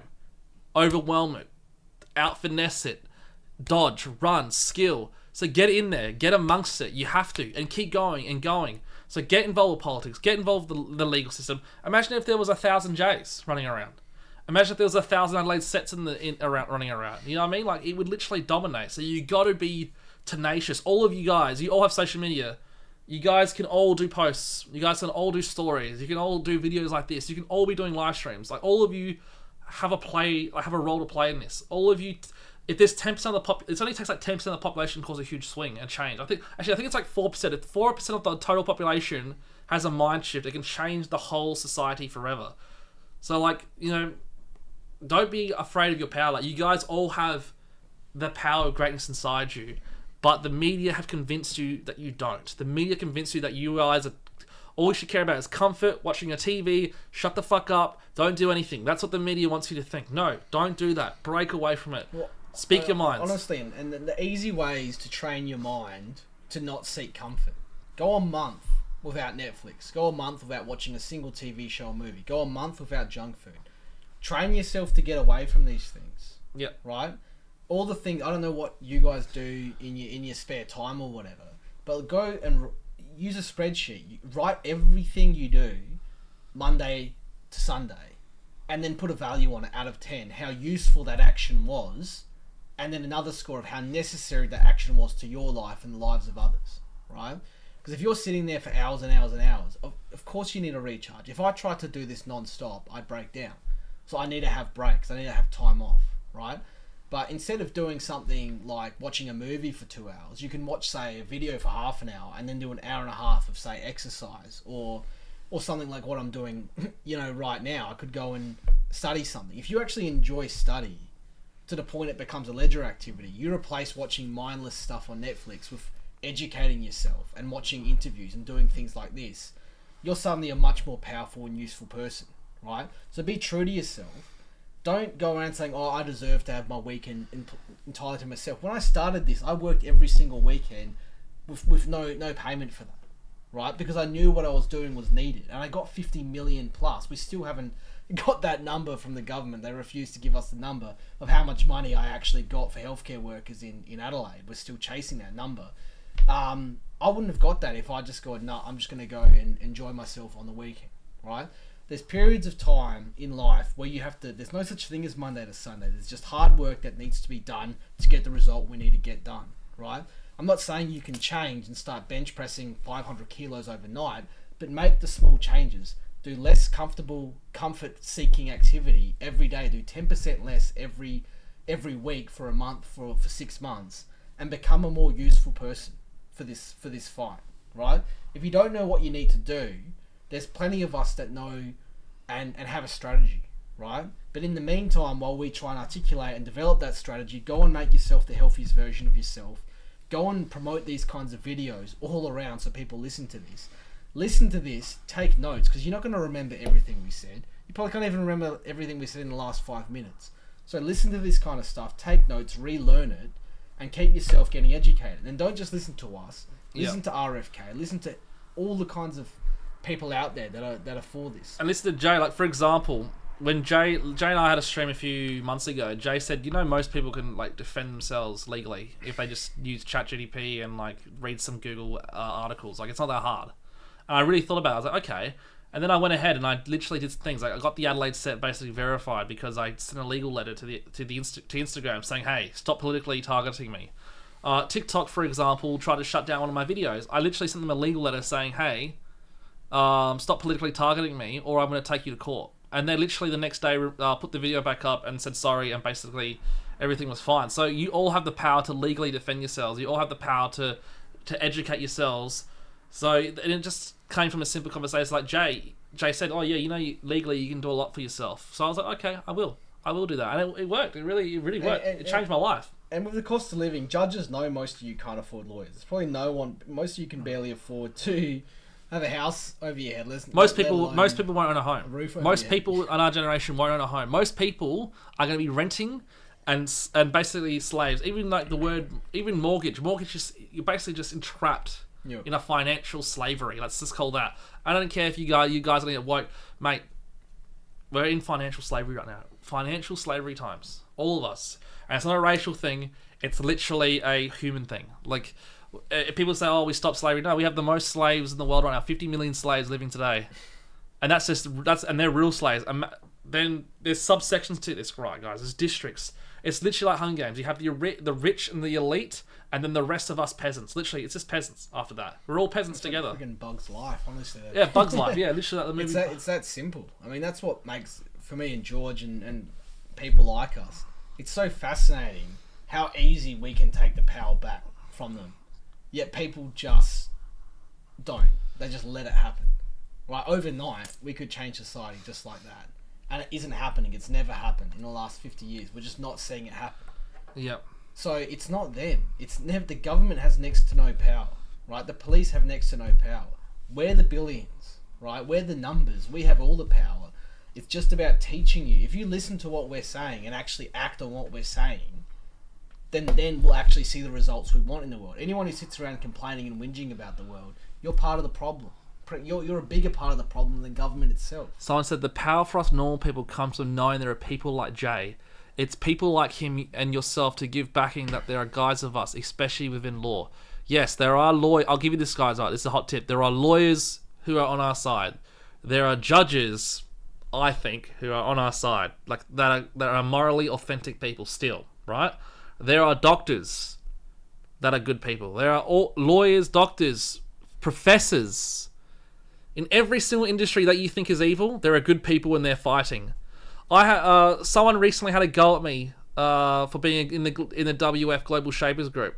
I was in there trying to suss stuff out, trying to look at things, trying to discover things. I'm not going to sit here and let some potential organisation be a threat. So I went in there and I had a suss. What is this? Oh, it's just a bunch of young people who like, want to do things. I didn't perceive any threat. But I wanted to see it for myself because You have to live your own life. You have to take charge of your own life. You have to go experience it yourself. If there is evil, go suss it out and go bring light to it. Go fight it. Don't let it just sit around. Let's say evil only happens when good people stand and do nothing, right? Is that the saying? So don't be afraid. Don't go watch ghosts. You know, why not go sit a court case one day? Go just sit in a random court case and watch it. Go and learn about the WF. Go learn about all these global entities. Go learn about all this stuff and go and experience it yourself. Even learn about statistics, even learn about freedom of information, what we have access to, what we don't have access to, right? If you're trying to prove that a certain therapeutic is more dangerous and not safe and not effective, what are you going to need to learn? You obviously need to know mathematics. You obviously need to know the location of the data you're looking for in order to articulate yourself to prove it. If all you do is say, oh, I've had a bunch of phone calls and friends and stuff that say they've had injuries and deaths, that means nothing. That's absolutely useless. Anyone can just say that. It's called hearsay. You need to know where the sources of information are to fight this argument and find it. You're not going to do that by whinging on social media. You're going to do it. Listen to John Bodeman. He's not a lawyer. He's got nothing to do with any of that. But he said no one else is doing this, so I'm going to do it. Right? And now he has all those death certificates and he's taking on the state of Massachusetts on his own without a lawyer, right, to investigate. And a really famous death, a 7-year-old, got the therapeutic, literally had a heart attack, fell, hit her head, and on her death certificate they said COVID, right? So right now, the easiest thing you guys can do to prove to yourself and actually develop your detective skills is look at how the Secret Service allowed Trump to be shot. Really investigate it. Look at Telegram, look at Google, look at the news, look at all the narratives that are coming out. Look at every angle that's out there and question it. Don't believe any single angle. Don't believe any single piece of evidence. Be critical, evaluate it all, and start to find out what the truth of what happened is. Right now, there's millions of players in this fight with all of their own different angles, all of their own true information and misinformation. So unless you're hypercritical at understanding information and where you can find it, and evaluating and making sure it's actually fact-based, you're not going to be useful in this fight, right? So, and I'm telling you right now, if I'm trying to do this task, and George is trying to do this task, and Nikolai Petrovsky is trying to do this task, and it's on another level, we'll crash and burn if we're doing this on our own. It's not sustainable to work. If sleep and work. We need you guys as well, by the way. Like, if Jay wasn't empowered by his people, then he wouldn't do this. If I wasn't empowered by the Adelaide Set followers, like, if you guys didn't come to this chat, say I did this every day and there was no one in here, I'd go insane. So we do need each other as well. So we do need each other, but never expect anything. Like, in an ideal world, I'd love for all of you guys to subscribe to the Adelaide Set and subscribe to my YouTube channel and be there every single day. But I'm realistic. I know you guys can't be there every day. I know you guys all have families. I know you guys all have things to do. So you guys can't be here for me every day. And I can't sit here and pretend I'm the most important person in the world. But there's a part of my heart that goes, all I want is to be able to speak to you guys all day, every day, for hours. Bring people like Jay. I wish Jay could come in once a week. And this would be... And I'm set. My life's set. I wish my life could do this. But that's not what life's about. And I bet all of you guys are in a similar situation. All of you guys are in a similar situation where you can't just get what you want. But doesn't mean you give up. Like, even if I did this for the rest of my life and I'm struggling, I've lived my life wholesomely and full of joy, even if this all fails. So don't be afraid to fail, really, as well. Not everything you do in life has to succeed. Things can fail, and things can just... As long as it brings you a wholesome, purposeful experience of life... That is the most important thing. I'm sure Jay, when he sat there going, should I go down to be a corporate lawyer or should I go and become the only mandate lawyer in Australia that was actually trying to do something? Fighting. I think Jay probably had a lot of conversations with himself going, oh, maybe I'm not going to make a lot of money from this. Maybe I'm going to have to do ridiculous hours. Maybe I'm going to lose fucking my mind sometimes and feel like I can't walk around the street without being assassinated. I don't know. I just made that part up. But you know what I mean? There's probably these thoughts that he's probably had and experienced. So struggle is good. Be okay with struggling. Go out there and struggle. We all struggle together. The obstacle's the way. I mean, Marcus Aurelius said that. Everyone who's ever said anything, you got one chance at life. You weren't created. Whoever created all of this, whatever religion you believe, didn't put you on earth to seek comfort. Because you're going to die anyway. What use is that comfort if you're going to die anyway? Life is about fighting as hard as you can against evil. That's all it's about, right? Every other concept of life comes from that philosophy. Do everything you can to be the best version, a good person, and when you see evil, do everything you can to fight it. And if you don't know how to fight it, sit down with people, get educated, study how to beat evil, and actually fight it, right? The only time you should have comfort is when you're recharging your batteries to go back into the fight, right? World War II, 5-6 years. World War I, 4 years. Vietnam War, 4 or 5 years. The war against evil is your entire life, from the day you're born to the day you die, and the next generation, until humanity is wiped out. You never stop fighting. I don't care if you're 10, 20, 30, 70, 80, 90. You never ever stop fighting, right? That is what your life is. I say to you, if you don't have time to listen to this, what do you have time for? What are you doing, right? Go and critically evaluate what you waste your time doing, what you spend your time doing, what's useful.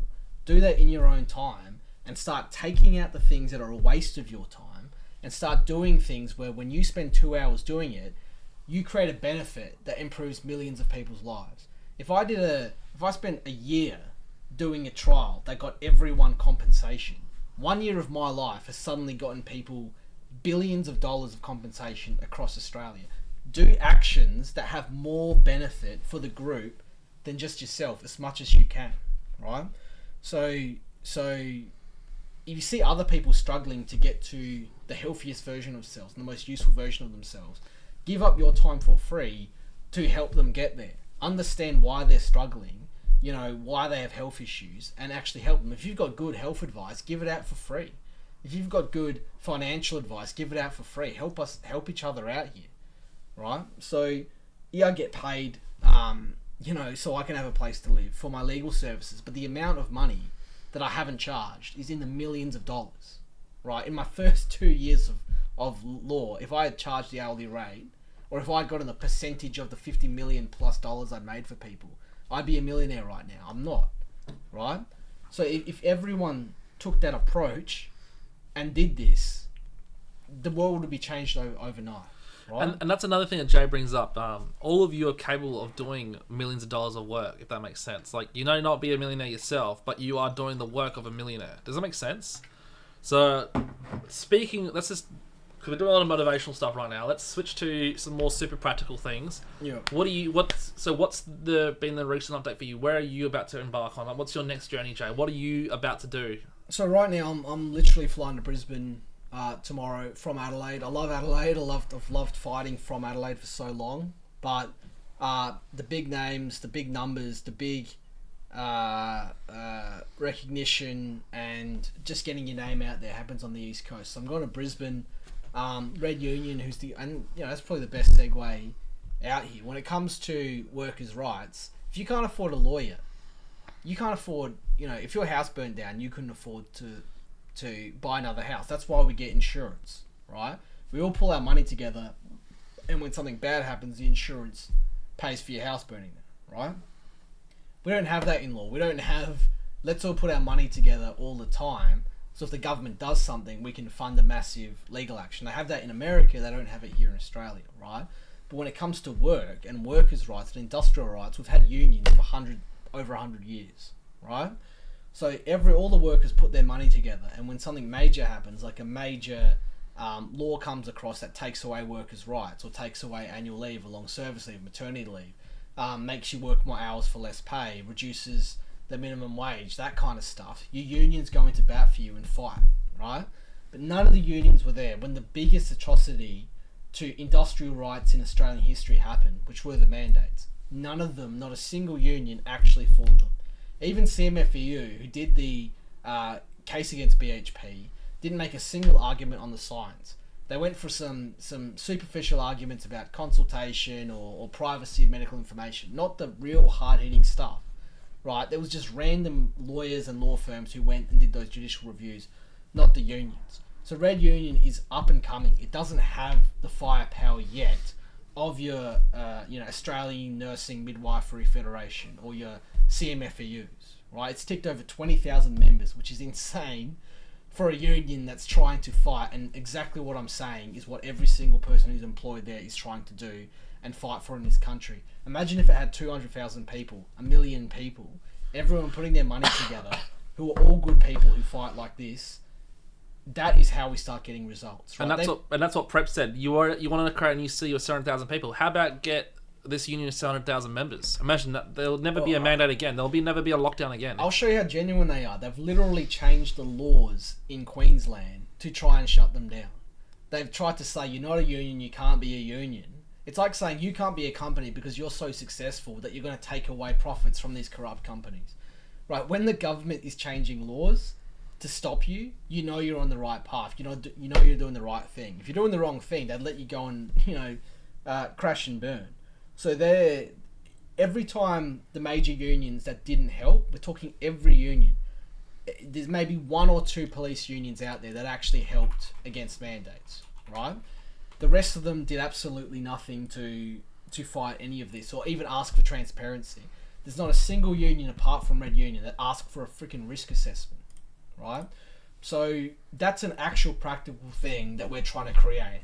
The ability to pool mass money together to be able to pay, barristers who are the most talented barristers with the most experience, pay the best experts, right? You pay an expert, can you write this report? He goes, I could write a report which is this good, but if you give me 6 months of doing nothing but writing this report, I could write the most comprehensive scientific report with all the needed statistics and everything, with a team of 5 or 6 different scientists from different fields, and just blow the government out the door. No judge could say no to it. That's not going to happen without resources pulled together. So the fact that Red Union have already done this and have been doing this since 2013, is phenomenal, right? So, and it's the other thing. If you can't afford a lawyer, the unions are the closest thing you're going to get to legal insurance in the Western world, right? At least in Australia. So why wouldn't you support the only union in Australia who's actually fighting all of this kind of stuff, right? And you go, well, what has it won? What has it done? It's still so small compared, right? It's got the government trying to put it in a position where it's not a union. It needs more numbers. Every time you give union fees to a union that might help you with A, B, and C, but didn't help you and didn't help other Australians with mandates, you're funding the people who chose not to fight, right? So you're as bad. Every time you spend money at McDonald's or Woolies or at a union that literally supported mandates like the ANMF, you're part of the problem, right? So watch where your money's going. So you said this is the main point that I feel that this having your JAY stream shows that there is a support on the side that normal people don't know knowledge of. This is a brilliant live. Yeah, so guys, there is help. But to be honest, guys, I actually haven't, I take Jay's word because I trust Jay. I haven't personally met other members of the Red Union yet, so I don't know. I truly can't, but I'm going to chat with these guys, so we're going to be in the exploration of this. But this will be a journey we go together, so we'll use the Adelaide set to self-discover this side, because if this is, sometimes you hear, things are too good to be true, people may worry, is Red Union actually going to help? Well, we'll discover that together, and obviously them getting Jay on board is proof, in a sense, that they are willing, because they've rewarded Jay with almost like a dream job for him, where he gets to do what he wants to do now. So that's there's hope, there's a spark of light there, and if they're literally creating laws to try and stop Red Union, then that's also proof as well. So there is. There's something here. We're just looking at the website. By the way, guys, if you want to, because when we do the live streams on Twitch, where I live stream on, it's called Master Adelaide. We can look at windows, we can look at videos, we can react to things together. On Instagram, I can't show you windows. I can't show you things that I want to show you. So if you prefer to be more interactive, come onto my Twitch channel, and then I can show you. Right now, we're on the website. And I can read it out to you guys on Instagram so you guys see. Each Red Union guarantees an organisation run by workers, not union officials. Zero party politics means lower fees for members.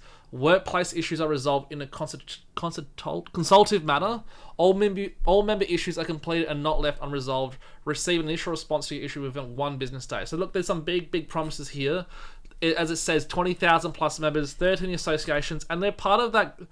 If you're looking here, I can show you guys. I'll go here.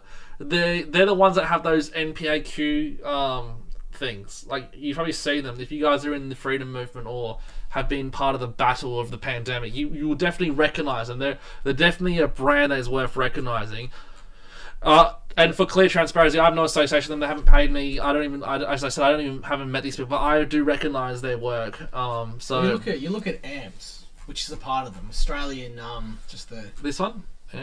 Medical Australian Society, right? Yeah. They're in the union that's fighting APRA for taking away doctors' registrations, right? For talking out against the injuries and things they're seeing, right? You know, all the people in there. I mean, some of these people were witnesses against SA Health in the trial against them, right?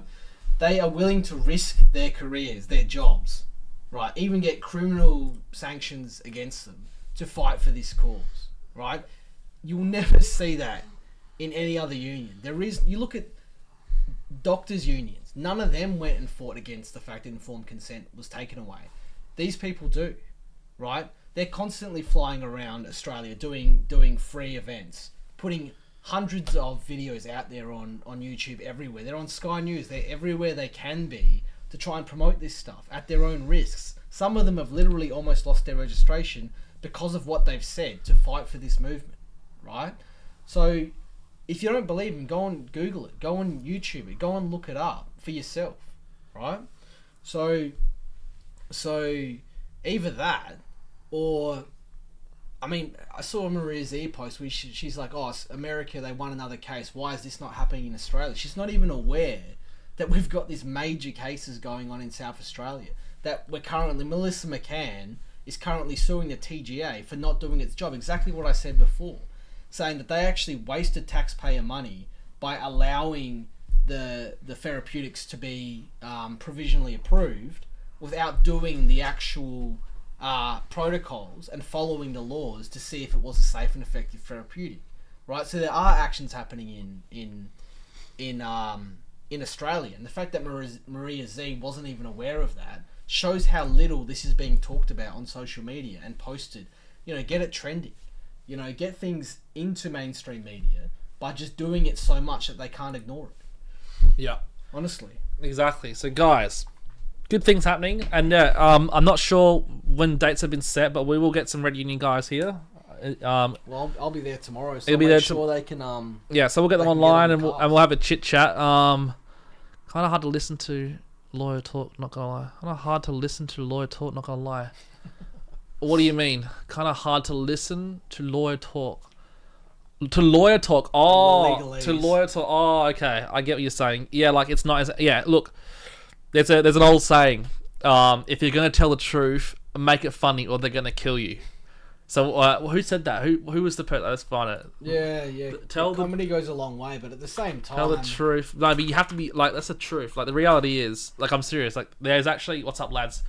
Dean, mate, we're just talking about... We have JAY VIDANAGE here, Australia's top authentic lawyer, my opinion. And he was, like, the top lawyer for the mandates. You know, what was it, $50 million, he said? Just in South Australia, yeah. For SA, he helped, $50 million worth of mandate cases? Am I saying that correctly? One case got $50 million. One case. Unvaccinated or healthcare workers who refuse to provide their vaccination status. So, yeah, JAY VIDANAGE was a lawyer that was involved. I still am a lawyer.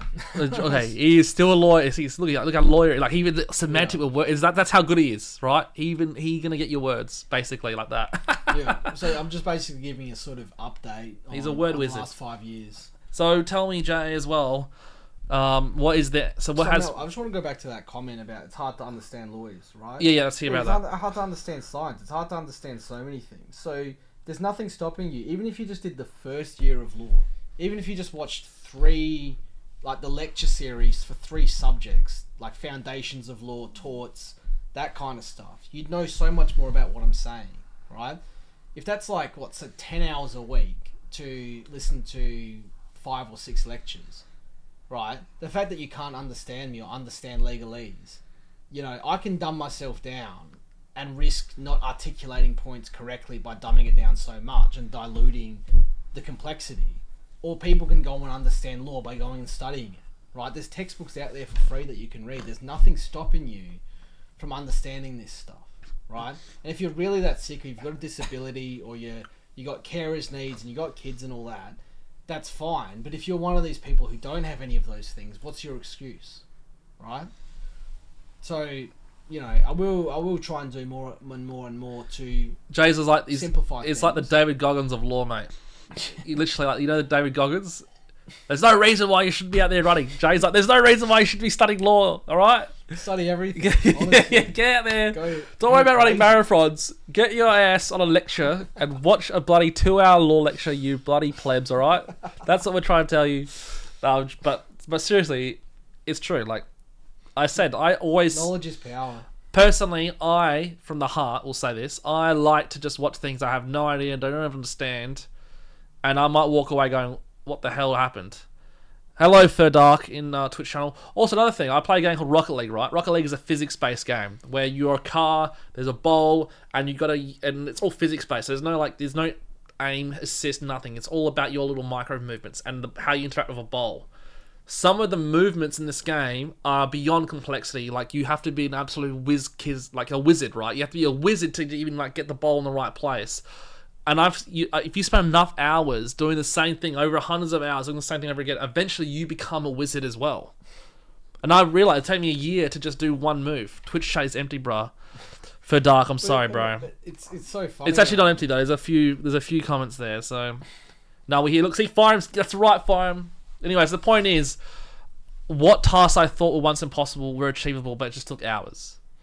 Well, you know the thing, you learn, I mean, I'm telling you right now, you learn the physics through a video game or something like that, then you'll have a better understanding of the physics of why, say, a therapeutic caused someone to die early, right? You'll understand physics within biochemistry just because you learnt it through a video game, right? So I'll learn something, like I'll learn something in law, and I can apply it to other things completely. If I go and study science now, having completed law, I can view science through a legal sort of perspective, right? So if you don't understand something, rather than asking the person to simplify it necessarily, ask yourself why you're not furthering your education so you understand those kinds of things. Yeah. Right? It's the same with people who go, with old people with arthritis or whatever, saying, oh, I'm in pain, so I'm not going to do exercise. But the exercise will get them out of that pain and live a better, healthier life, right? Well, there's people who live longer, but since they're 40, to the day they die, they're in complete pain. You know, they're unhealthy. They're not living life. If you're alive, but your life sucks and your health sucks, what are you doing life for? You're just existing from one day to the other in pain. Get yourself healthy and get yourself into habits, good habits, to increase the amount of knowledge, right? All life is assimilating knowledge and then using that knowledge to do actions that when you die, those actions still have a ripple effect, right? If you invented electricity and then you died, it's not like electricity is uninvented, right? It stays there for everyone to use and benefit from. Yeah, it's legacy. So do actions and create. If I created a precedent that said mandates were illegal forever, then even after I die, generations will be protected from mandates going forward, right?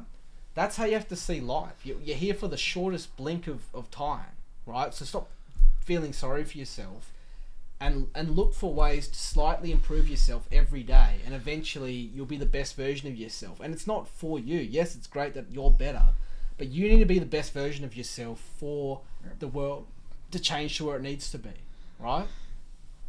Honestly, so in terms of, I'll probably have a separate sort of video sometime, sort of without the interruptions and stuff like that, about specific things legally we need, including the information on deaths, the information on well, if you can vaccine step safety, us through that. So FOIs. yeah, let's go through that. What are the specific things that are necessary for us to get real results? So this is a good thing, right? So, and I could brainstorm this. This is just going to be one example of many, right? So in Australia, if I'm trying to prove mandates are unlawful, right, and I'm trying to say mandates and therapeutics have caused more harm than good, I go to the lowest hanging fruit, right, to prove my point. I go, let's look at the age 18 to 30, right?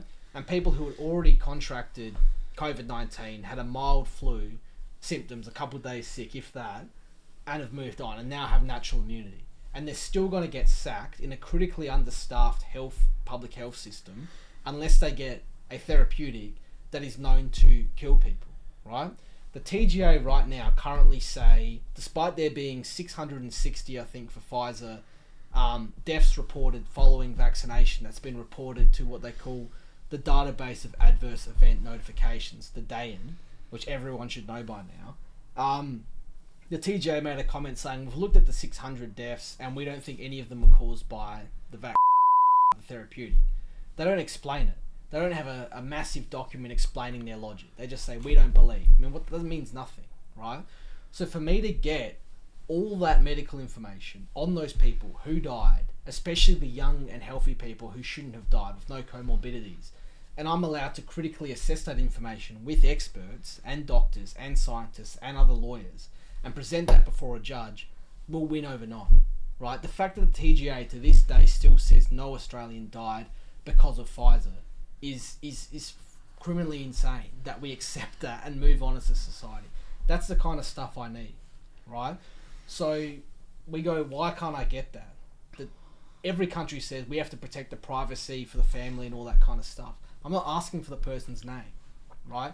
And there's FOIs on this stuff. I mean, if you look up Melissa McCann, everyone should, and just look at some of her 10, 20-minute videos, she managed to get FOIs that no one else got on information on an 8-year-old, at the 12-year-old, I'm pretty sure a 6-year-old who died, and what the TGA actually said. And there's only like 6 or 7 sentences, if that, half redacted, that they made publicly available. Gerard Rennick asked for this. A senator, a federal senator, has been demanding this for years and still hasn't gotten it, right?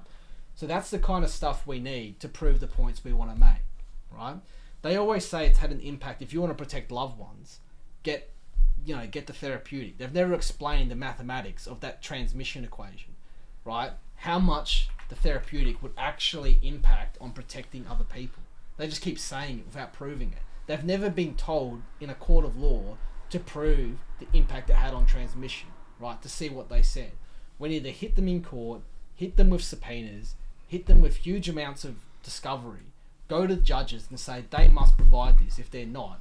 And if the judges say no, we need to appeal to a higher level, right? That costs potentially millions of dollars to do that, right? People don't understand why, but it does, because if you lose, you have to pay their costs 9 times out of 10, right? But if that's a small price to pay, if millions of people put their money together, we might have to pay their costs 10 times, but the 11th time we get that information that we're seeking, right?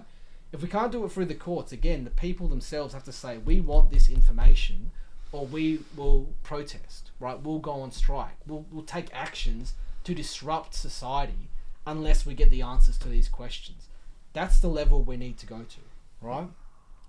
So we need to know, in a nutshell, all the information on the deaths and injuries. We need to be able to have full transparency on what the government relied upon to justify mandates, to justify all the other toxins that are out there. Mandates and COVID-19 therapeutics are just one example. Justify stopping ivermectin, hydrochloroquine, all that kind of stuff. Justify sacking workers in healthcare who had natural immunity when they didn't even consider natural immunity as being anything more than a temporary exemption. When we have ramping, everyone knows about ramping. Everyone knows how understaffed. There was a stabbing in the Royal Adelaide, right? They are so understaffed. That is a fact. There's mouse in the Royal Adelaide. Right. They got mouse in there. They got a mouse now, right? Why they are allowing, in Queensland, they're still sacking nurses, even though they dropped the mandate, saying, well, you were such a bad person for not getting it in the first place. We're still going to sack you. I mean, we're talking 6 weeks ago. They still sacked the nurse for not getting the jab, right? So that's the kind of stuff that needs to be talked about. Share that stuff on social media. Make it trend, right? The science is a whole nother thing. I need to know all the science. We need, scientists paid money to investigate. Look at these autopsies, right? Look at the complex causes, how the therapeutics actually cause people to die and get myocarditis and get Bell's palsy and all those other side effects that are out there. And the biggest one, I mean, everyone's talking about it, is this sudden cancers coming back, right? There's almost not a single scientific paper. The government isn't looking into it. Excess death, there is no world government currently looking into excess death. That's how crazy the world is right now. We're having massive excess death, unexplained, in young, healthy people, and the governments of the world are just saying, we'll look into that at some point, right? That's the kind of actual tangible numbers we need. If I got those numbers, like John Bodeman's doing in Massachusetts, and put it before a judge, and the judge said, yes, these therapeutics weren't safe, they killed people, they weren't effective, how are the Australian people going to react to that? We've had like 54 million COVID-19 jabs put in us. For them to realise their government knew that this could kill you and made you take it anyway. Knew it wasn't effective and made you take it anyway. And it's still mandating it in this country, right? If people see that the government literally was okay with you to die for no benefit, what are you going to do? Are you just going to live with that government? No, you're going to want to get rid of it, right? If you let me do this and you help me with what I'm telling you to help me do this, and we get this result, it will literally change humanity and just completely bring them back from the power that they have over us, right? So don't complain about the power that they have over us if you're not ready to help fight this, right? And I'm happy to have on round table, I'm happy to have teams meetings with 10, 20, 100 people chipping in their ideas, bringing their ideas up. I want people talking about this. Yeah, guys, if you want to do that, join my Discord. I'll put the Discord in the chat because we can actually do that. We can actually get a few people in the room, and that way you guys can actually I'll get the Discord now. So if you guys want to join us in chat and actually have a word, we have to have a whole room of people, and we can all talk to them. 1 second, let me get the how do I do this again? I'm so invite people. Here, I'll put it in. How do I do this? Actually, I need to do it like this. Okay, I go like this. I go like this. And we could literally spend the whole day on a single death, looking at one by one medical things. Let's go look at the last 24 hours of this person's life. Let's do the detectives. Let's do SAPOL's job for them. Let's do forensics SA's job. Let's do SA Health's job. Let's just do it as a group, right? So it's not just me and a few others doing it beyond the hours of life that we have. Let's do it as a whole group. Let's allocate tasks, right? Let's find the evidence we need to win. So another one is politics, right? I mean, how many of us could name 10 politicians right now, right? And what they stand for and what they're fighting for and what they say. How many people watch Senate estimates? How many people know how many questions on notice SA Health or the Department of anything really is being asked to do, and what they're withholding, what they're not answering, right? All of those things we need to talk about almost all the time and investigate it. I mean, I told you this before, we don't actually know how much taxpayer money was used to pay public health workers and nurses and doctors to not work, right? That 50 million number, we still don't actually have a real number on it. How many legal fees were wasted on this case? How much money was wasted bringing foreign nurses who can't speak English, right? Who don't even have our standard of professionalism in a lot of times, who are being given taxpayer money to come here, right? How much money is being wasted on that, right? How many people have died or been injured because of the understaffing, right? Your own Department of Health hasn't provided any answers to these questions. How are you okay with that in the public, right? That's the kind of stuff I want to talk about. And I don't want to just say it to a camera. I actually want to have conversations with people. I actually want to meet South Australians and get your views and see what you actually want to say, and all Australians and all people around the world, right? You know, you're not on your own. Start being parts of big groups and allocating tasks, right? I'm happy to try and set up certain things and allocate tasks and task forces, but I also need you guys to do that as well for us to get these results. So one big one is we want to know who got exemptions. We want to know which politicians, which government officials, them or their family got exemptions. There's a lot of rumours out there, but if you heard rumour from someone who might know them, because all of you, there's always people listening who actually know these people through friends or family. If you have evidence of any time, someone was given an exemption when they shouldn't have, purely because of who they knew, that can completely make this whole thing fall in on itself. So if you have knowledge of that and you're just holding on to it and not giving it to people like me or bringing it to our attention, then we can't act on that piece of information, right? So that's So, guys, That's really it. by the way, Jay, right now, I'm going to get Jay to do something. I'm going to get Jay to do an activity. Jay, you willing to do an activity for me? Let's do it. Okay, so I'm going to get Jay to film in front of you guys. We're going to do a video. So, Jay, I'm going to get you to sit in the middle. 1 second, let me move some stuff around. This is fun. We make this stuff practical as well, by the way, guys. Because Jay's about to leave. So, I don't know when I'm going to get him again in the studio. So, I might as well do this now. So, Jay, I'm going to get you to move towards the middle of the screen. And you guys can watch me do this, right? So, you sit in that one. Are you in the middle? Okay, let me have a look. Yeah, you're in the middle. Okay, cool. I need to stand over here so they can't see me. Okay, so I want you to think of a topic. Like, if there's any topic right now that you can say to Australians that you want them to know about, what is that topic? Let's go from there. Oh, any topic. Yeah, so we're gonna make a video. We're gonna make an Adelaide set video, a reel, right? And we're gonna do this live. But what is something that you want to say? Like, what's if you can talk to the entire Adelaide set audience? What's one thing you want to talk about with them?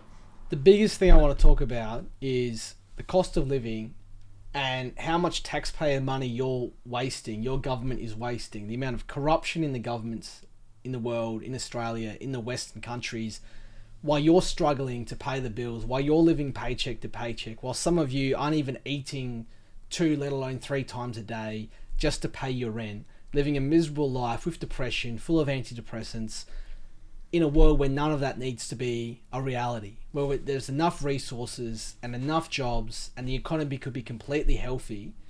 That is what I want to talk about, is corruption in the world right now and greed in the world right now and how we fight it and how we get humanity back. That is exactly what I'm about, and that's exactly what I'm going to be about for the rest of my life. That is it. Okay, so now I want you to do that again, but I want you to say to the camera, I want you to look at the camera and go, did you know, and then say everything that's happening, and then I want you to have a solution and aim for it to be around 3 minutes long or 2 minutes long. The shorter the better, because the reel can only go for 1 minute and 30 seconds. So I want you to say, I want to ask them, did you know this is happening, and this is how we fix it? So so start again. Did you know? And okay, I'll count down like you're a rocket ship. I'll say 5, 4, 3, 1, and then you can say, did you know? So you're talking to the audience, and then say what you just said. And then this is how you fix it, and then explain how you fix it, alright? Let's do it. So 5, 4, 3, 2, 1.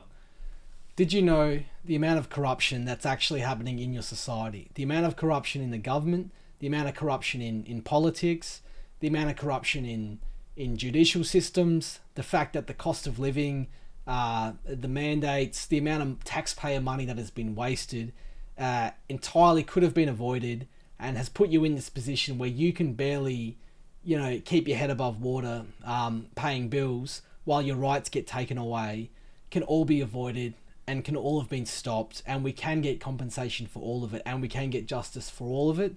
There's definitely a solution, and anyone who's giving up hope but can see the suffering, the unnecessary suffering that's happening, there are ways out of this. So first and foremost, get yourself educated, get yourself healthy, do the study, be a critical thinker, definitely know what's going on legally, go and check your facts, know that there are cases that if they're funded can definitely win, definitely know that there's information that we need out there on deaths, on injuries, on the way the government has justified things like mandates, and actually go and deep dive and see what they actually relied upon, and having that information freely provided to the people. Listens to podcasts like this, be aware of the legal actions we're taking, understand they're still going on, fund them, educate people on them, know who Red Union is, back Red Union, promote them as far as you can, promote the Adelaide set, get this information out there. Honestly, there's so much you can do, and the biggest thing you can do, one, educate yourself on what's called peaceful protest. Understand that where our judicial system fails us, when we can clearly see humanity is falling behind and that the evil's prevailing, peaceful protest is the way to go. That is how we win. That is how we do this. Mass strike action, mass action where they can't hurt us, where if the police target you and hurt you and harm you, they are criminally responsible for that. They can be criminally found guilty of violence against us without lawful justification, they can go to jail. That's the kind of stuff that gets us wins here. That's how we fight back. That's what Trump's doing. That's what people are risking their lives to fight for right now. That is what you need to be doing, and it's perfectly able to be done, and can be done, and could have been done yesterday, could be done tomorrow. Just listen, keep yourself educated, understand, be a part of this, bring more people to this, and promote this, and live this life, and we'll get the results that we need. Cool. All right, one more thing. Jay, I want you to do it again, but this time you're talking to your best friend, so it's very personal. So, like, you're just talking to your best friend, pretend your friend's on the other side of that camera. You're not talking to an audience, and aim to do it in 1 minute. The same thing, but in only 1 minute. So keep it nice, short, and sharp, and sweet, and you're talking to your best friend. It's a friendship conversation. Oh, this is hilarious. Let's do it. All right, go. Right, so I don't get that we live in this place where people my age, your age, are struggling. You know, we can barely pay the bills. We got almost no chance in hell in owning a house, in owning property, in having even a basic life for ourselves or our kids. We can barely afford holidays. We can't even go and visit the world we want to see. If we want a high-paying job, we always have to live knowing that mandates or any other thing could come around and bite us. Even just using your freedom of speech, your right to free speech could cost you your job, could make you literally have to work 7 days a week to pay the other side's legal fees and all of that kind of stuff. That's the reality we live in right now. Why are we allowing that? Why is that getting worse? You know, I'm not going to accept that. And the only thing I can see is we have to fight back. If we don't know how to fight back, we have to find a way to fight back. If we do it through the legal system, if we do it through media, if we do it through mass fighting, non-violent fighting, we need to get that done, mate. Because if we don't, we are not going to have good lives. We will be living paycheck to paycheck, struggling, just like our kids will be, just like our partners will be. We won't even have time to be with the people we love because we'll be so busy working just to get over the line, just to keep our heads above water. I don't want to live that life. None of us want to live that life. All of us are suffering. All of us are in pain right now. It's not even funny, right? So I'm not here to complain about it. I'm here to fight it. I want you to fight it with me. I mean, what are we doing if we're not fighting for this, right? Nothing in life is ever being given for free without a fight, all right? It's our generation's fight. Other generations had their fight. This is our fight, right? And it's either fight or die. That's literally the stakes right now. Woo! Let's go! Let's go, boys! Let's go! Perfect. All right, cool. We'll get you to shift over That's how I feel. There you go, guys. That's an exercise. I just wanted to get Jay to just... We'll turn that into a reel, right? I'll edit that. But all of you guys can do that. All of you guys can make videos like that, post them on TikTok, post them on Instagram. Really? All of you guys can do that, you know? I mean, I've obviously got my setup here, but you guys can do it on your phone. And speak your mind. Get it out there. Cause some trouble, guys. Let's get amongst it, you know? Anyways, that was powerful. Thank you very much, Jay, for doing that. It was fantastic. And love it. We've been going for 2 hours and 12 minutes. Is there anything you want to let the guys know before I let you go? I don't want to keep you here all night. But what else? Any last words or anything that...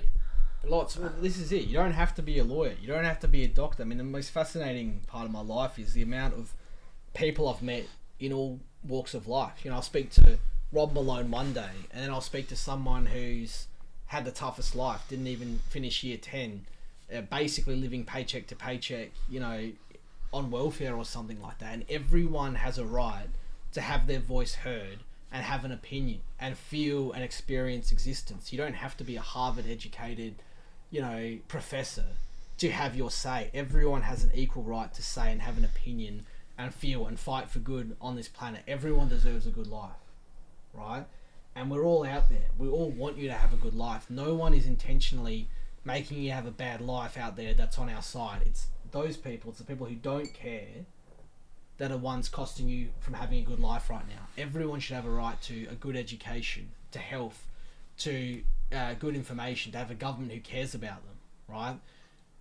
I fight, George fights, we all fight, you fight just as much as we can. If you're posting things and you're getting 1 or 2 or 3 likes on your post, that's 1 or 2 or 3 likes more that give hope to other people. Keep posting it. keeping this out there. Never give up on anything. There is no cost to keeping on fighting. There's a major cost. You quit, that's it. Quitting's forever, right? Never ever feel disheartened. Never stop the fight. It might take years and years and years and years before you finally see some fruit for your labour. But that's the truth of anything, right? Some things can take decades before they blow up in your face, and in a good way, blow up and become amazing. Never ever stop the fight. The meaning of life is the fight, not the result. Right? They say the journey, not the destination. I say the fight is what's important. Not winning the fight, but fighting the fight is the most important thing. So never stop fighting. We have someone who's joined us. Is it Vicky? Are you there? Can you hear us? Vicky? It'd be awesome to see people join. Or is it Jabs MJ? MJ Jabs, are you there, brother? Can you hear us? Yeah, you'll need a mic if you want. I think they're there. I think their mic's there, but they might not know that they're here. I might remove them just in case. I don't know. Must have accidentally hit it. Yeah, honestly, I'd love to hear other people's opinions. Like anyone. I don't care who you are. I don't care if you're the craziest conspiracy theorists of all time. I find those people fascinating. I love chatting to them and seeing why they think the way they think and all of that. If you're the most pro-mandate person of all time, I want to hear you talk as well. I want to hear everyone talk from all walks of life. You've all got an angle on life that I don't have, that George doesn't have, that all of us don't have. Your angle on life, you're the only person that's ever existed, that's you. Right, that can see life the way you see it. We want to hear it. We want to be educated by your experience of reality, right? Everyone deserves to be heard, right? So be heard. Let yourself be heard, honestly. Well, very powerful message, Jay. And from the Adelaide set, we want to say, we are honoured to have you here. We're honoured to have you, call you a friend, call you an associate, to have you part on the Adelaide set as a regular guest. The Adelaide set is built for people like you, so I'm glad that this is manifested. But yeah, keep up the good work, man. We're going to be looking very carefully and closely at what you're doing in Queensland. Those bloody Queenslanders. We might even we might even go there and do a little doco. Come interview Red Union and figure out what they're up to if they want us to. That'd be amazing. Like, we can create all these ideas and we can do all these cool things. But yeah, guys, if you've got any final questions, this is your chance. Fire him. We might keep going, but yeah, fire him. We can keep going if you want, unless you are busy. But we will keep going. Fire him if you want. But I'll probably just chill out and just watch some stuff. But if there's any final questions from either Twitch or Instagram for Jay, this is your chance. Jay Vidinage, top mandate lawyer in Australia. Headhunted by Red Union, off to Queensland. They snatched another good one away from Adelaide, guys. They snatched them away, they bastards. And I'm joking. We're fighting all over Australia. I'll be back. Oh, he's a high flyer now. That's what I'm saying. You know what I mean, guys? His boots are big. He's got big boots, this guy. Size 13 over here. And honestly, if you got questions that you think of after this, send them George's way, and next time I'm on, I'm happy to go and read them all and answer them. I love doing Q&A. It's one of my favourite things to do. Get him on, Jay, on digitally as well. It doesn't have to be here physically. Yeah. We're wanting to get Jay in the podcast studio. I mean, in my studio once, because it's fun. Like, we get the high quality, stream and stuff, so it's good. But yeah, fire him. Do you have any questions? Fire him. My mod, my king. Okay. So the one thing I'd last finish on Corey White, if you haven't seen him he's a comedian, lawyer. Let's tag him, actually. Right, let's tag him. Let's see if he... Possibly let's see if he joins us. Actually, all good lawyers know that they secretly wanted to be comedians, but he's actually gone and done it. Actually, let's see if invite him. Let's see if he will come. Oh, Millie joined. Let's see. Millie wants to come in. Let's see. And I'll invite Corey as well. See if Corey accepts. That'll be funny. Doing his crazy thing over there in Perth. Yeah, I might even give comedy a crack, I reckon, because talking seriously. So I just joined. Wish I'd seen this from the beginning. Oh, okay. I understand, Vicky. Millie, go live with Millie. Come on, Millie. Is it working? Anyone wants to join? Yeah, I need to get some random guests Accept. in chat. Go live. Don't be scared of the government. I'm gonna invite Corey one more time. Oh yeah, it's ready. Send out. Okay. Let's see if he accepts it. Glory, mate, if you're here. Oh, it'd be hilarious if you came on. But yeah, I don't know if there's much of him actually online because they take a lot of his stuff down. But if you can see him in person and support him, definitely do that. The guy is highly intelligent and freaking hilarious. So the more you support him, the more he'll do his stuff.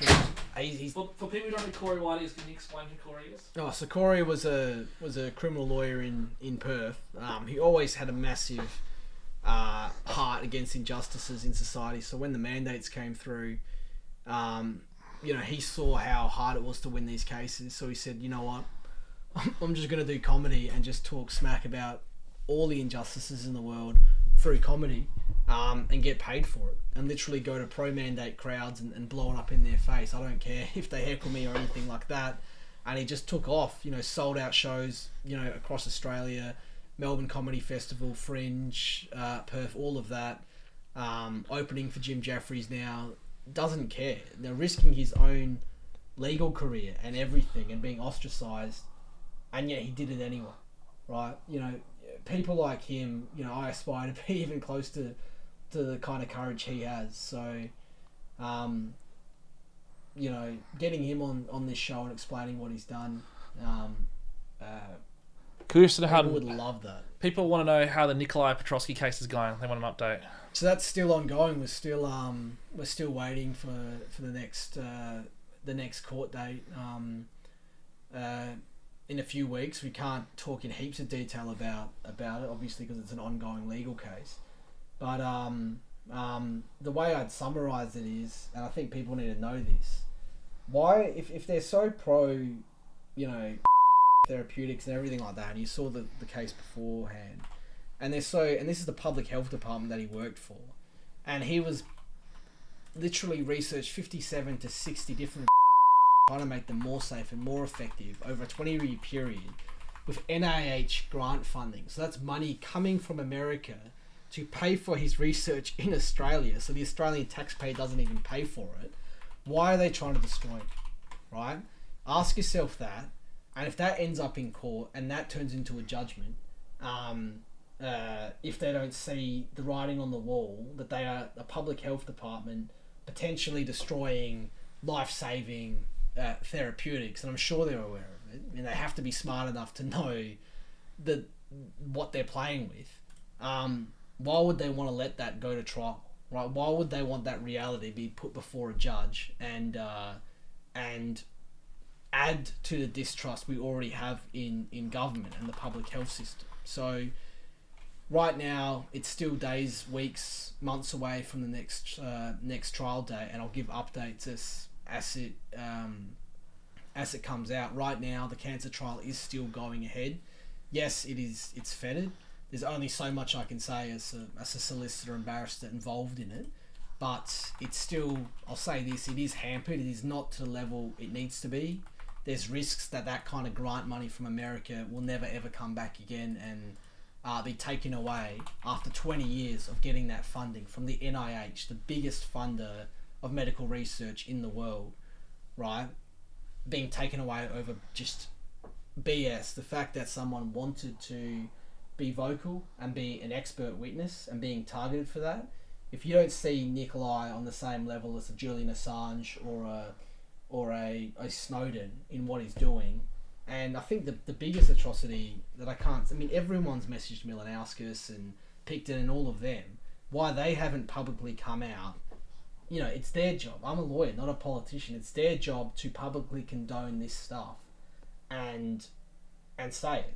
So ask yourself, with Milanauskas saying nothing about probably one of the biggest acts and backward steps in the history of public health in targeting him, why is he silent on that? That's what I want to know. There you go, guys. I'm just seeing if this will work. How'd you go, by the way? Did you enjoy the trying to do the Yeah, face I the camera? want to do way more. You should do more of that. Well, that's why I wanted to do it, because I wanted to get him.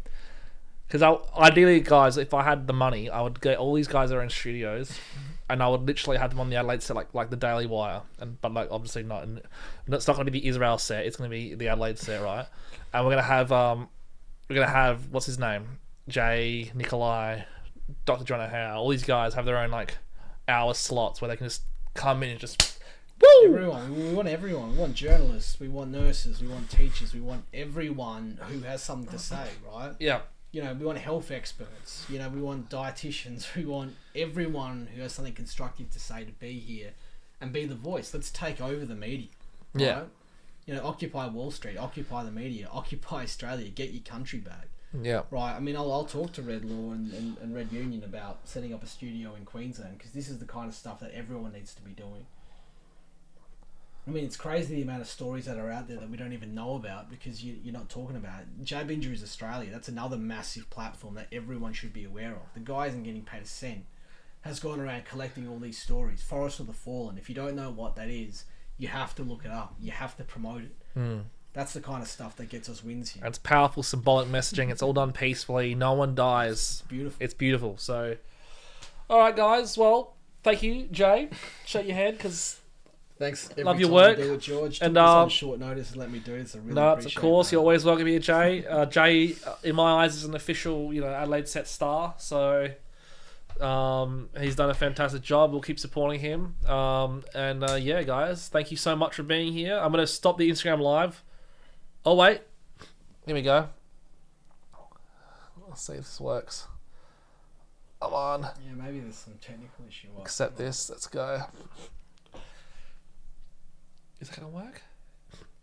I got my nose all blocked up now. This sucks. I think it. Wait. Come on. Oh, they're blocking it. Are they? Leave me alone. Come on. I think it was working. Except, damn, they're like literally Instagram. If you're listening, mate, you better watch out, because I swear to God. I mean, I'm not going to swear to God. I love God, but I swear to whoever, fix this, please. You're making me sad, and I'm gonna have to. I'll wave at all you guys. Let me just wave at all these people. Does that fix it? It might just be a technical thing that you can. Okay, well, see if you can fix it outside of the stream. Outside the Matrix. Okay. All right, see you guys. Love you very much. Thanks, Jay, for being here. We'll end the stream right there over that one. That's done. With 1,626 viewers come on there. Cool. Fire him. I'm gonna I'll be right back. I'm gonna say goodbye to my guest. So you can stay here if you want, and I'll be right back.